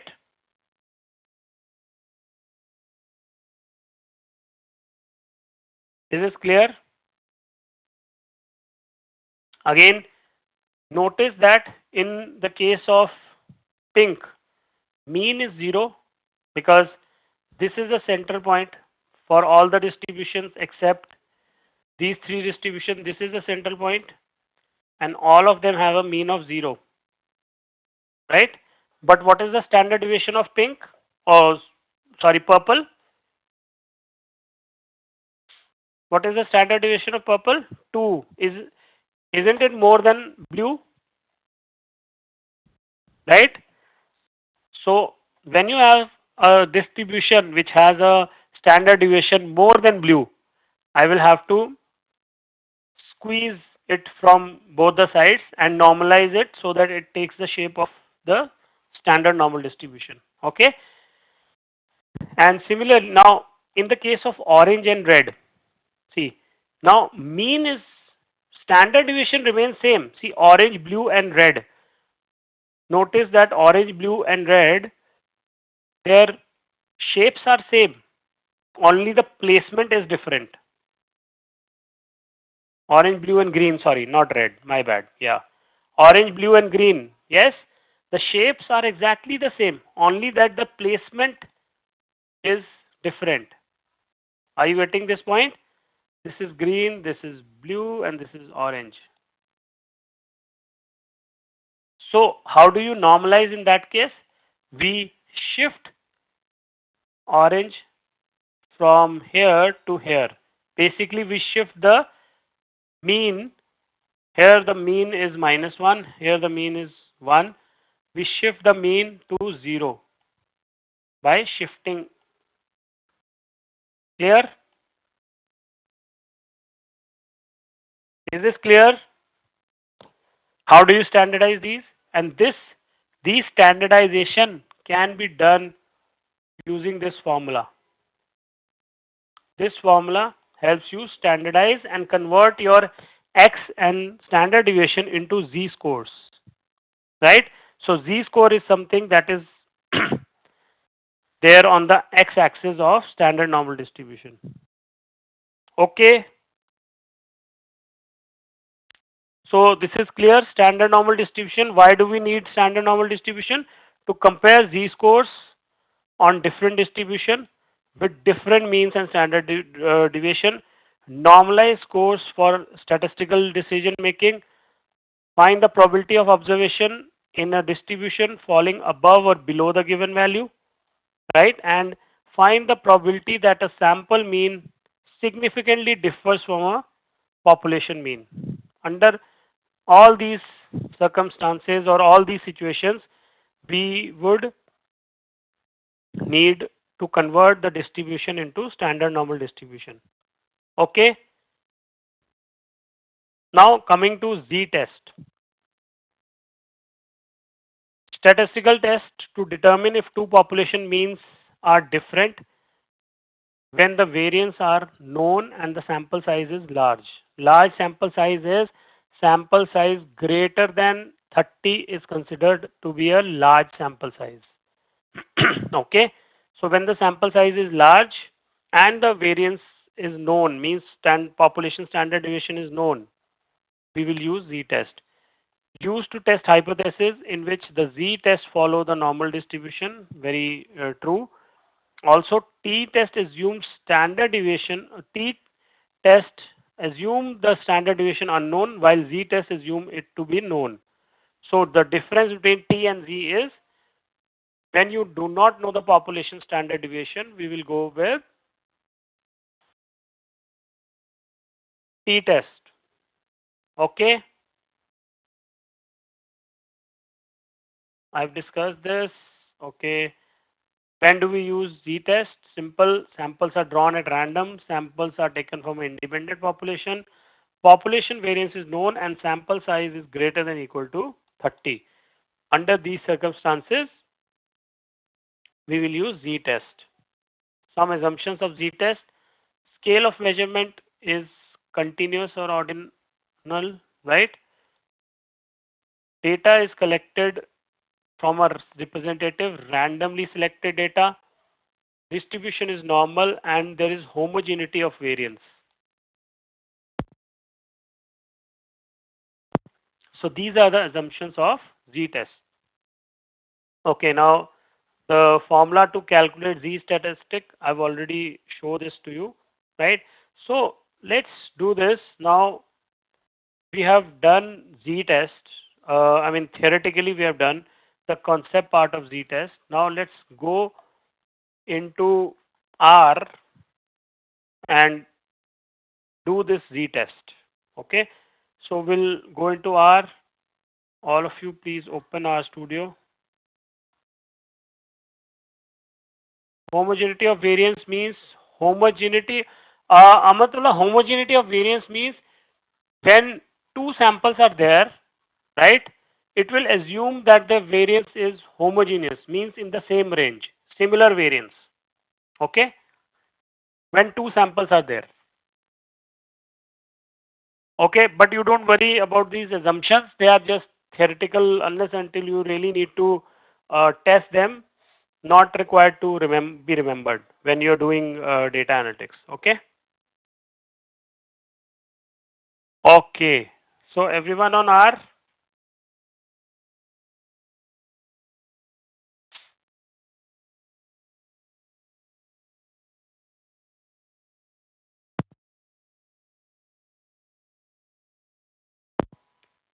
Okay, before you start, I want you to download this package called R Commander.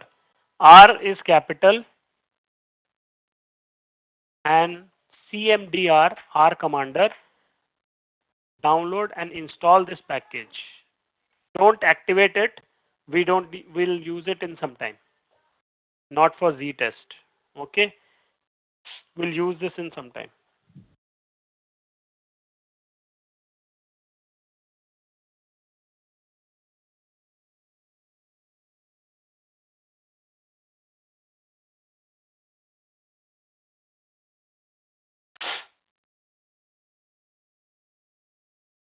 Okay. Uh, Once you're done, it might take 2 minutes. So I'll just wait. Once you're done with R Commander, just type R in the chat window.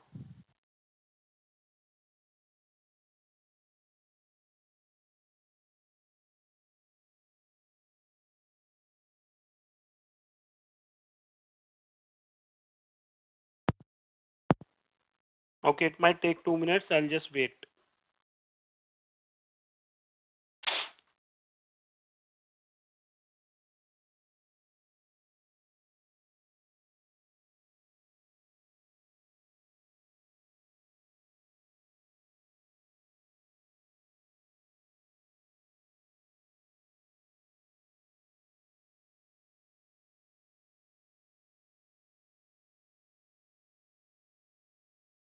Error in installing package object R Commander not found. Can you share the code?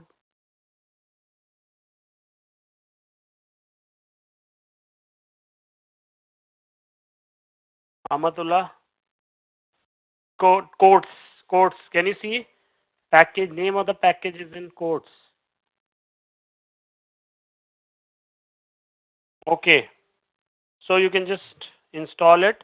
A script will run and then we'll later on work on it, right? But let's discuss some examples for Z distribution, right? So we are not going to do a Z test, right? Rather, we will do T test, right? But we will discuss some examples wherein Z distribution is used. Okay, let's see this example.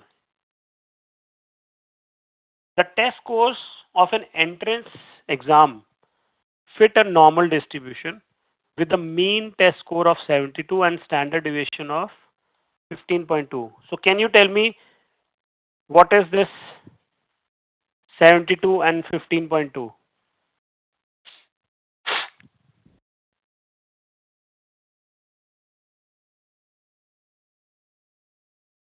What is 72 and 15.2?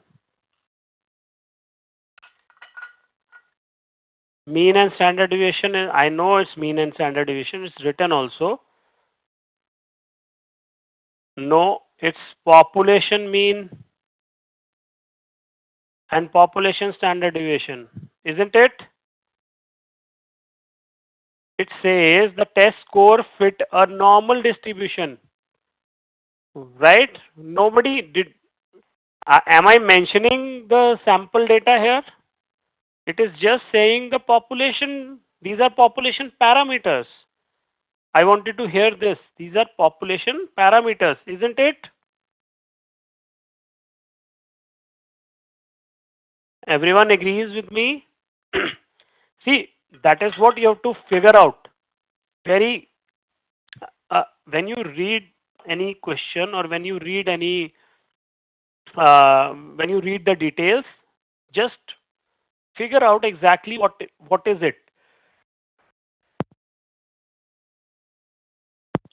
Okay? Okay. So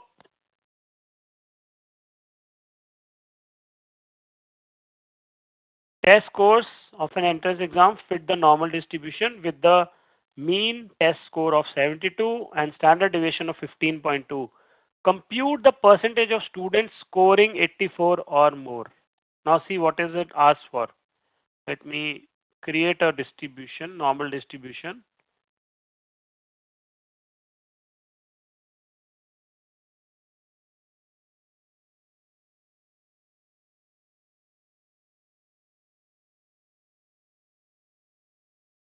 This is a normal distribution. Tell me, what should I put here? Who will tell me? What should I put here? What is this line? Yes, what is mu? 0?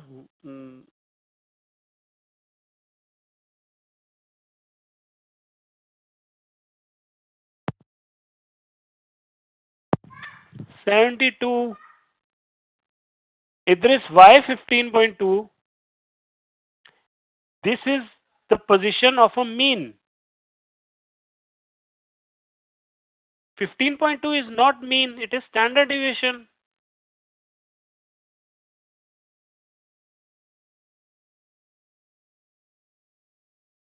$72. Okay? Yeah, that's okay. If you have replied it by mistake, I'm happy. But if you have replied it after thinking and conceptually, then I'm worried. Thinking, right? So if you have replied by mistake, fine. Okay? So this is 72. Okay? It says find the percentage of students scoring 84 or more.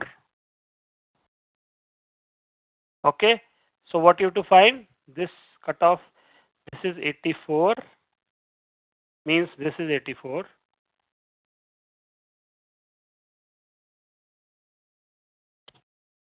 And what you have to find? Find the percentage of students. So basically you have to find this shaded region. Yes? Clear? Now coming to our commands in R, right? P-norm used to get the probability, that is area under the curve. P-norm gives the density at a single point. And you don't have to do Q-norm and R-norm. Just exclude those. So P-norm gives you the probability or the area under the curve, right? And P-norm, the syntax of P-norm is this.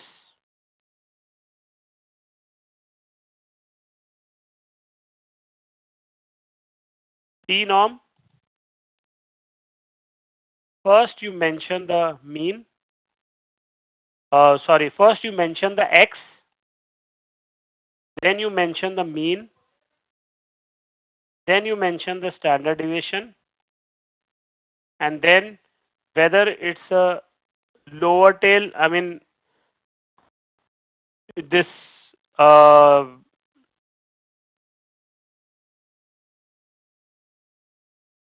this shaded area is on the lower side or upper side, right? So if it is on the upper side, you'll mention lower tail equal to false. If it is on the lower side, you mention lower tail is equal to true. Is that clear? And what will you get when you will run this? You will get the probability of 84, this shaded region. Okay? So let's run a P-norm. Explain the lower tail, please. Yeah, Idris, lower tail equal to false means where exactly your shaded region is. If the shaded region is on the lower side, right, you will mention you are asking P-norm to give the probability on the lower side. Okay, but if you want the probability on the higher side, upper side, we want probability on the upper side, no? 84 or more.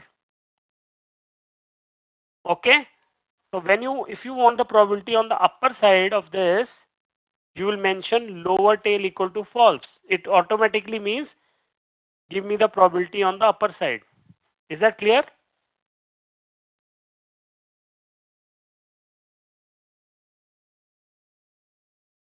Yeah, right side. Yes, yes, yes. You are right. It's on the right side, I mean. Okay? Upper side means right side. Okay? So let's see this.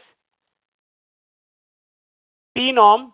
First you mention the x value, then you mention the mean, then standard deviation, and then mention lower tail equal to false. Quickly run this and tell me what answer do you get?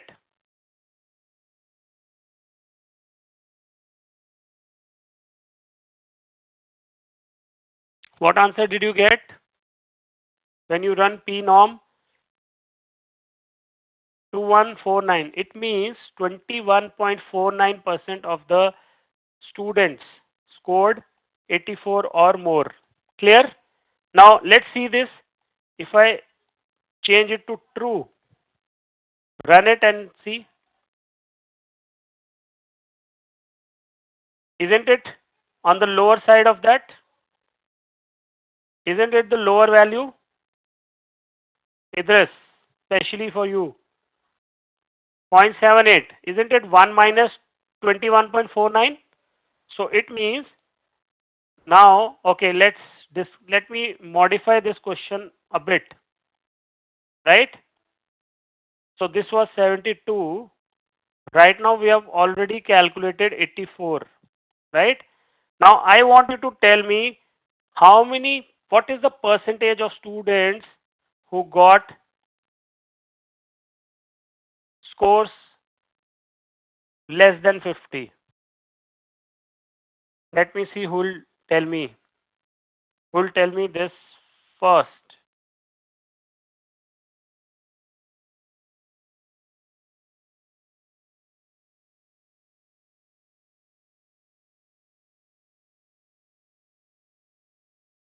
P norm,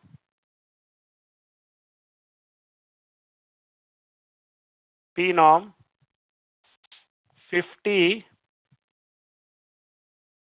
mean equal to 72, standard deviation equal to 15.2, and lower tail, what should I do? Lower tail equal to true, right? Answer comes to be 7.38. Is that clear to all of you?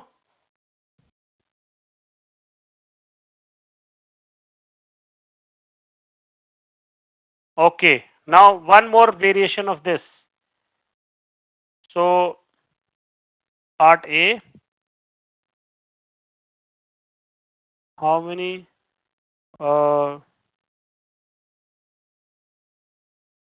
what is the percentage of students who scored less than 50, right? B, what percentage of students scored between 50 and 75, 75? Okay, let me see who can do it.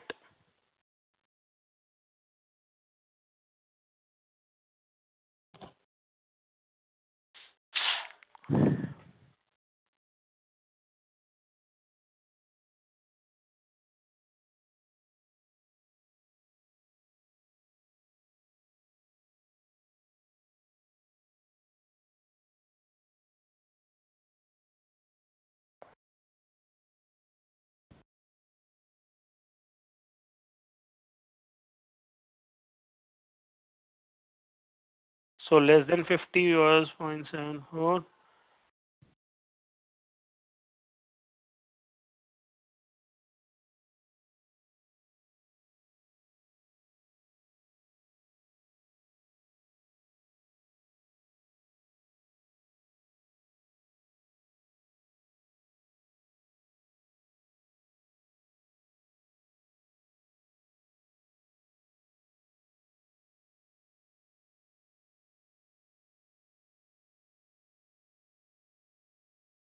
Okay, very good.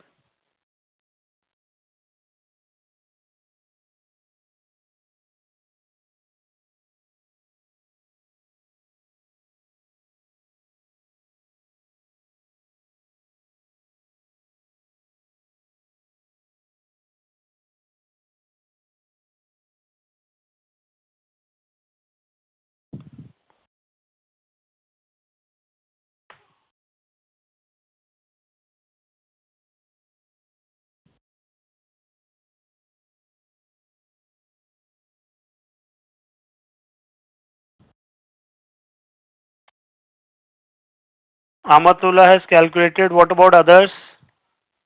Anyone else who has calculated?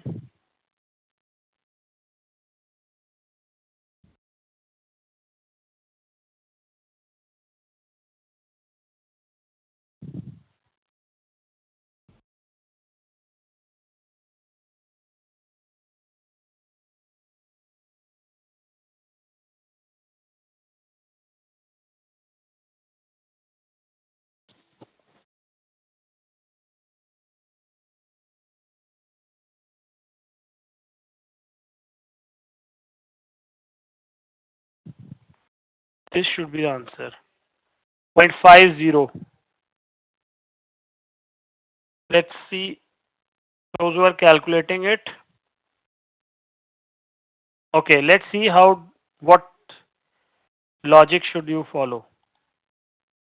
Let's see what logic should you follow. This is my normal distribution. This is 72. I am saying what is the percentage of students who fall between 50? 50 is on one side and 75 is on other side, right?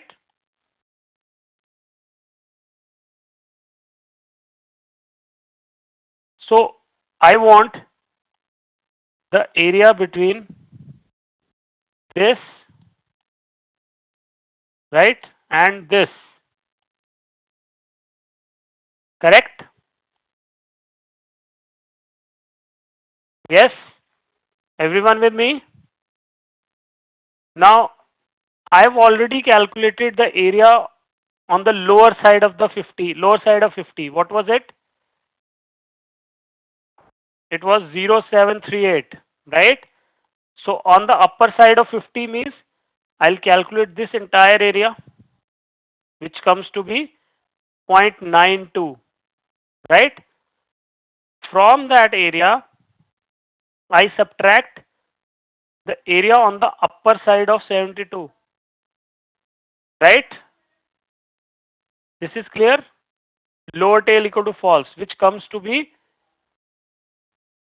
this comes out to be, I think 4217.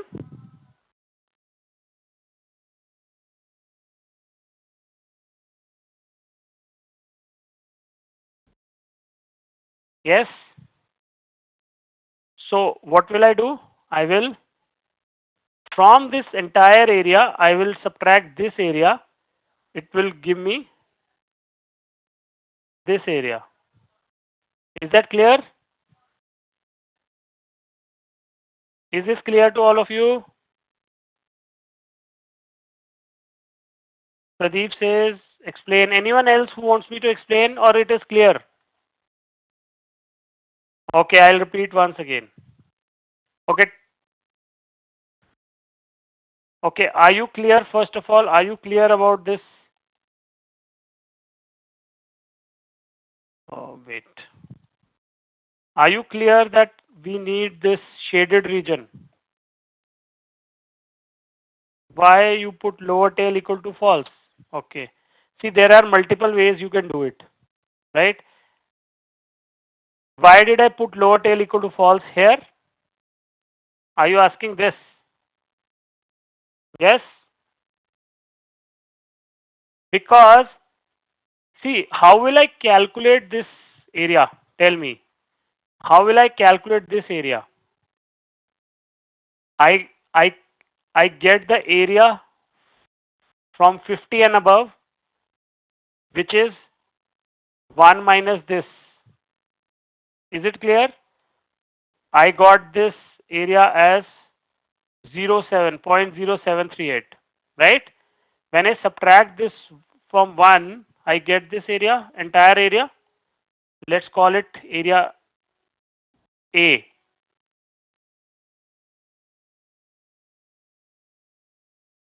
Okay, Pradeep, Amatullah, did you get it? Area A, you got it? On the upper tail, right? From this area, to get this shaded area, what should I do? I should subtract this area, which is on the upper side of 72. Yes?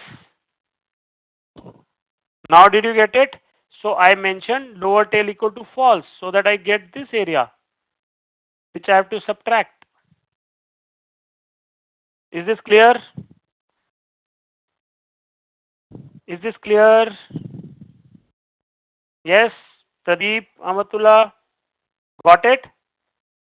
Okay, perfect. Now, so, okay, similarly, there are more questions, but we will not, I have covered a lot of cases in the same question, right? These questions you can try, question 2, question 3 are there, very on the same lines, okay? So you can try these later, right? Now, what we are going to do is we will move on to the next test, that is t-test. Let's go to the Excel.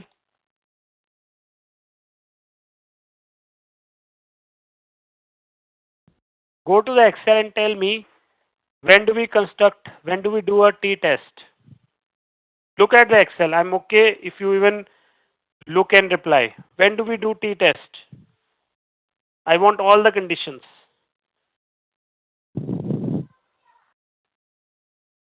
Standard deviation is unknown, population is normal, and n or, not n, or n is less than 30. Okay? Yes? Clear everyone? Right? So these are the main conditions under which you will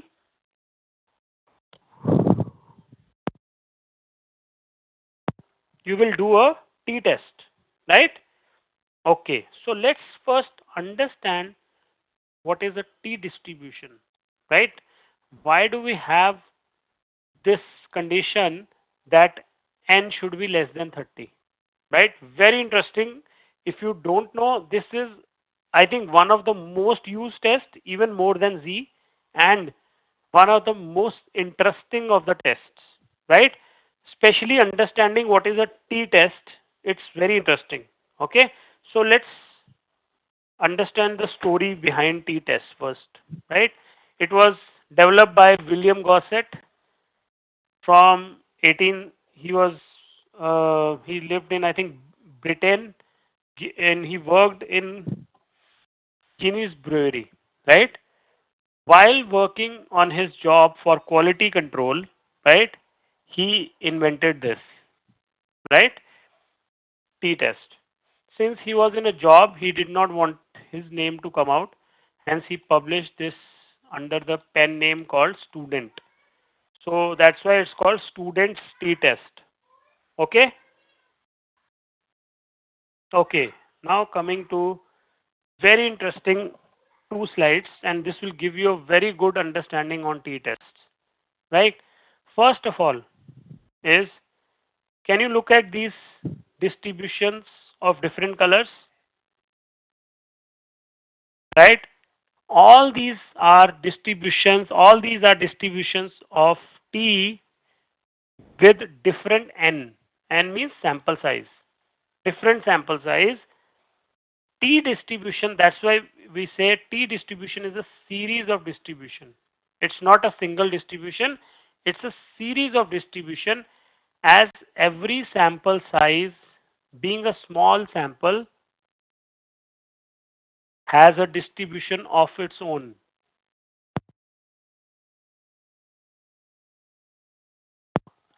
So if you can recall our simulation, right, when n was 5, the distribution was different.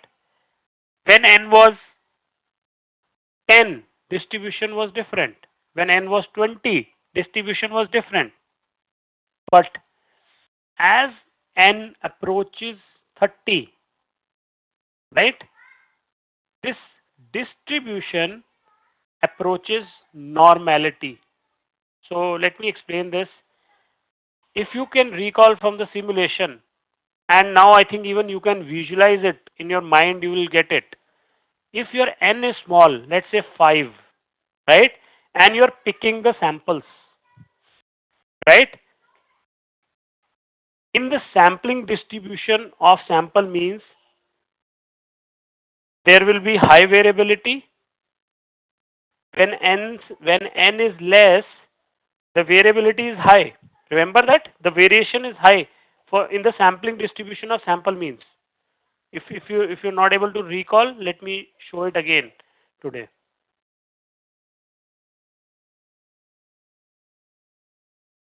But I'm not going to spend much time today. See,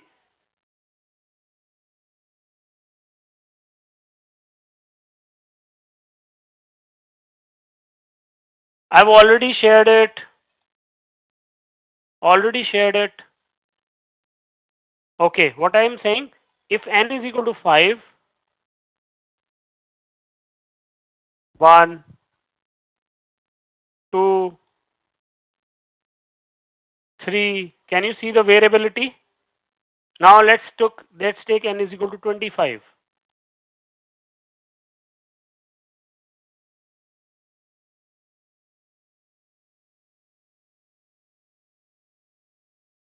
Oh, 1, right? I'll take 5. Can you see? The variability is so less. That is what I'm saying here, right? So when n is equal to small, notice that n is equal to small means this red one. Can you see? There are thicker tails, heavier tails for red. Can you see the heavier tails for red? Please respond. All you have to do is just listen to me, right? And understand and then respond. Can you see heavier tails for red? Why is it? Because there will be more variability when n is small, right? Hence, there are chances of extreme values. But as n starts to increase 3 to 5 to 20, notice the tails are getting thinner and this the there is more data inclined towards the mean and tails become thinner. Is this clear? Are you getting the logic also? Why the tails become thinner? Because variability reduces as we increase the n size, right? And that this extreme values, that data in these, it gets, you can say, transferred into the data that becomes more near towards the mean. Okay, and when n is equal to 30, you can see this blue line almost approaches the z normality. That is why, can you please share? Of course I will share. Why are you asking this again and again? In fact, I have already shared this.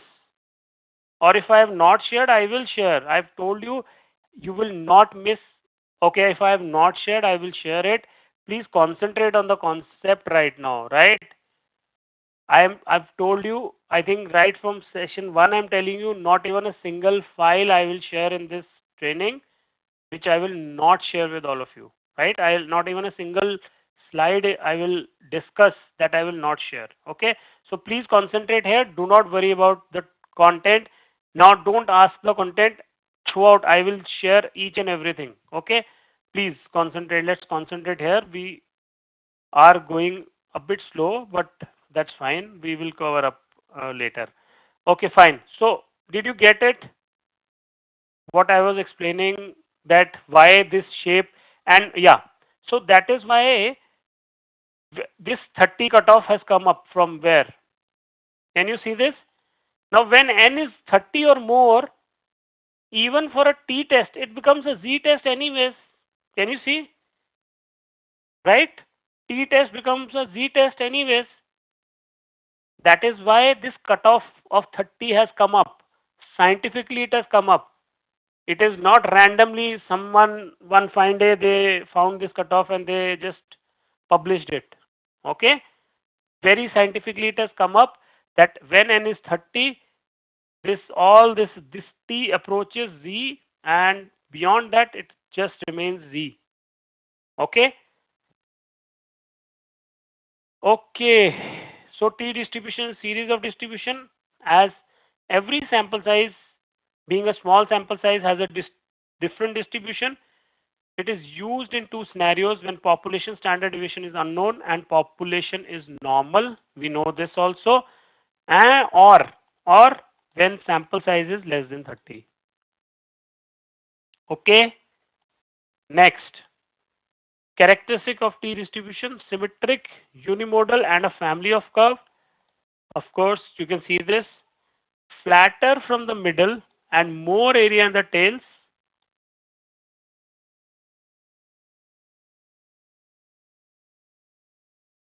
And thus, there are more chances of extreme values than the normal distribution. All of you will agree.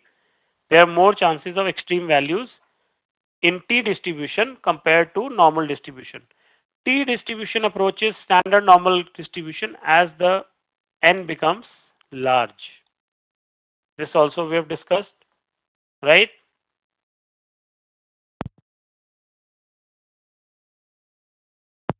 Assumptions of T distribution, they are same as normal distribution. Exactly same, right? No change. This is the formula for T distribution. Again, you don't have to remember this. Now, types of T distribution, right? There are three types of T distribution tests. Understand these well, right? At least these tests are there in Excel as well when you learn the data analysis pack. I don't know how many of you have done it, but I have taught that also when we did Excel. Okay, I think that is, if you take any Excel course, then you will learn this also, right?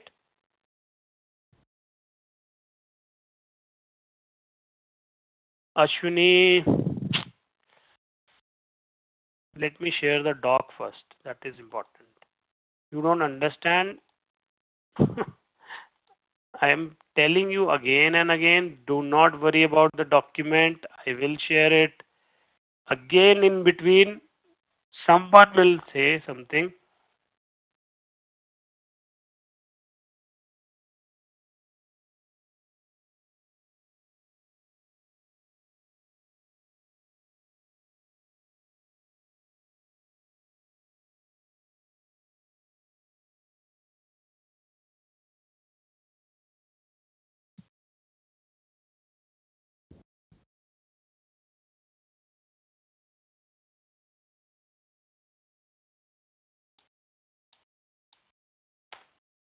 Okay, from tomorrow I will share it in advance.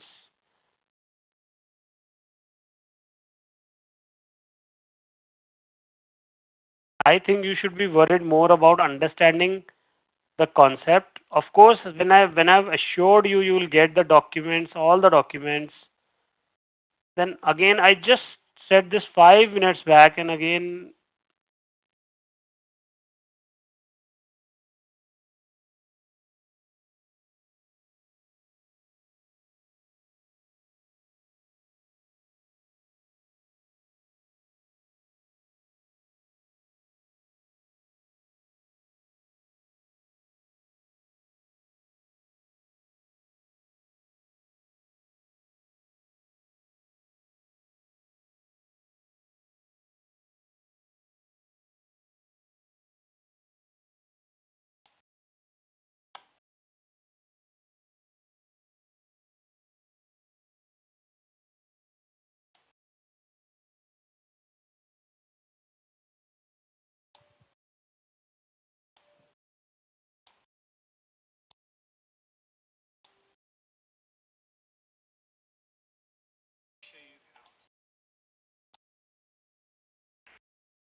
Just a second.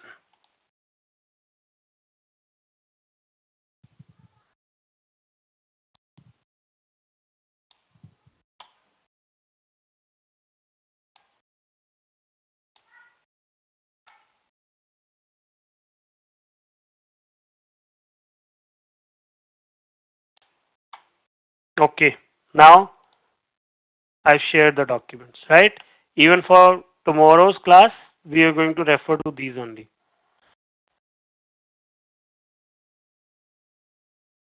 Okay. Now can we concentrate?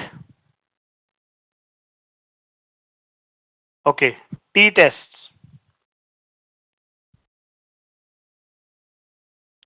There are three types of t-tests that we will do, right?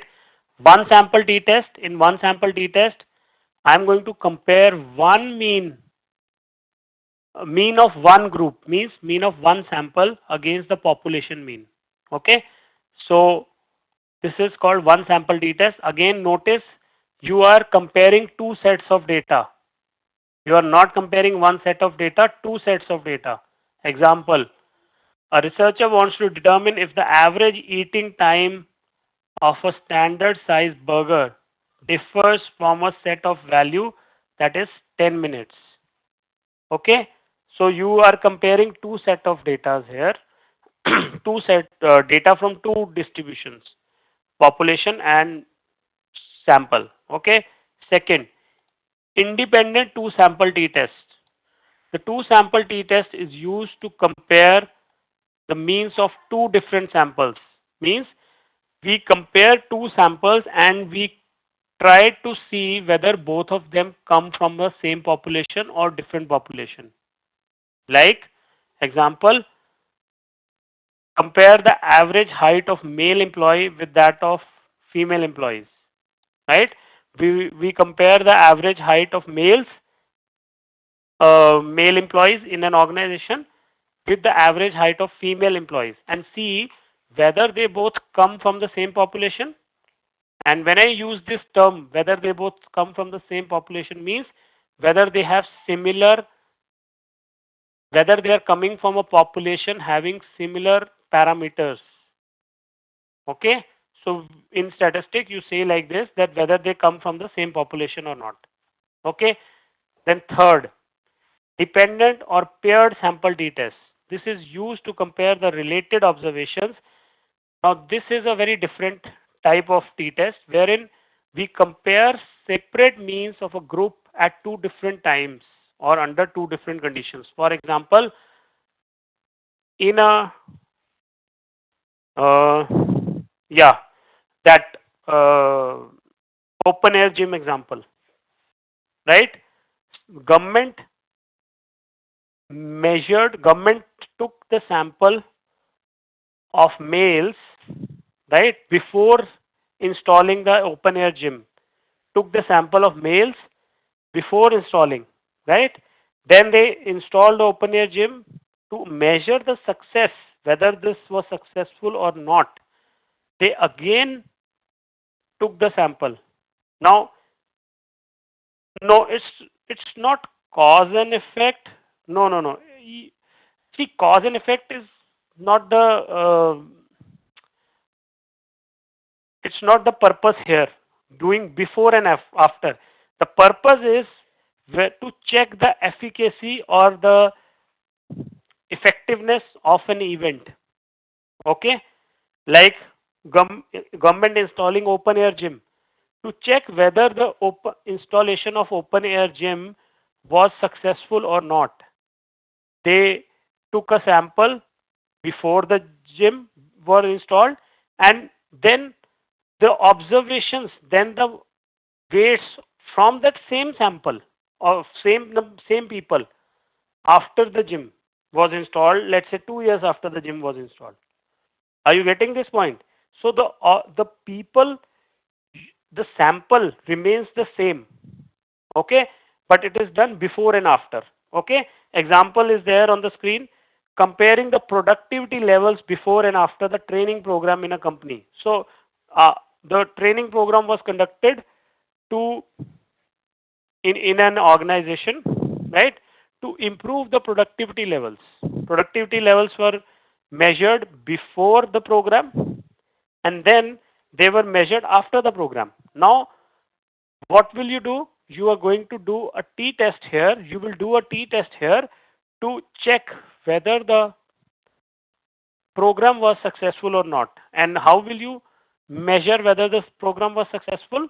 If the productivity levels have gone up, right, you will say the program was successful. Okay? So we are going to do the t-test for each of these, but now I think we don't have time. We will start with examples of t-test tomorrow. Okay? T-test tomorrow, we'll do t-test ANOVA chi-square, and then we are going to start with the modeling part. First, we are going to learn the cross validation. What is cross validation? And tomorrow we are going to start with, I think, regression. We will start. Regression is a very long topic, so it will occupy tomorrow and day after. If we start tomorrow also, it will occupy the whole 3 hours. Okay. Okay then. Right. Thank you so much, everyone, and we'll meet tomorrow same time then. Thank you so much, Deepak, for the session. And thank you everyone for your participation as well. So everyone, if you have any queries, please post it in the chat box so that we can take it up from there. And I also request you to raise any queries with your post the session by raising a ticket in help and support platform so that our team can take it up and we will respond within 5 to 6 days. Wait. Hello. Yeah, Deepak. There are Just hold on. queries with community. No. I'm just. I think I posted in the wrong group then. Wait. I'm just posting parametric tests. Just hold on. Okay. Now, just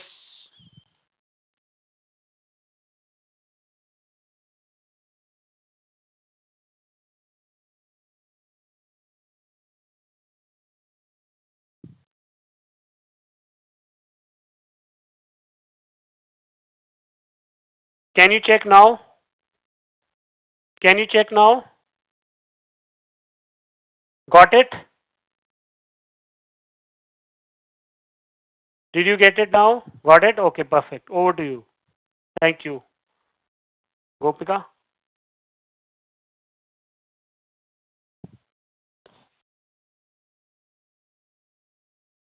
Okay Yes, then. Deepak. Yeah, please. So Okay. thank you so Thank you. much, Deepak, and thank you everyone for your time. I have shared the feedback survey link in your chat box. It will be reappearing once we close the session. I request all of you to kindly submit the feedback.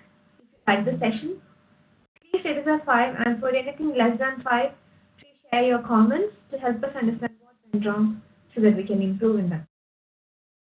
So thank you everyone for your time. So Amir has posted that the link is not yet working. So Deepak, is the link working right now? Yeah, I've already shared. Already shared now. Okay. They would have got it now. Okay. Uh, Please wait for another 10 minutes for it to be reflecting on your community link. And if it doesn't appear on your community link and if you're facing any issues with its access or posting a reply, please reach out to us by creating a ticket so that we will look into it.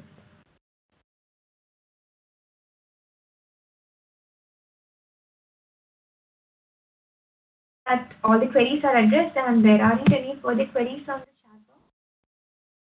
So everyone, take care and we will meet next session if we do not have any further queries. Thank you, Deepak, for the session. And bye everyone.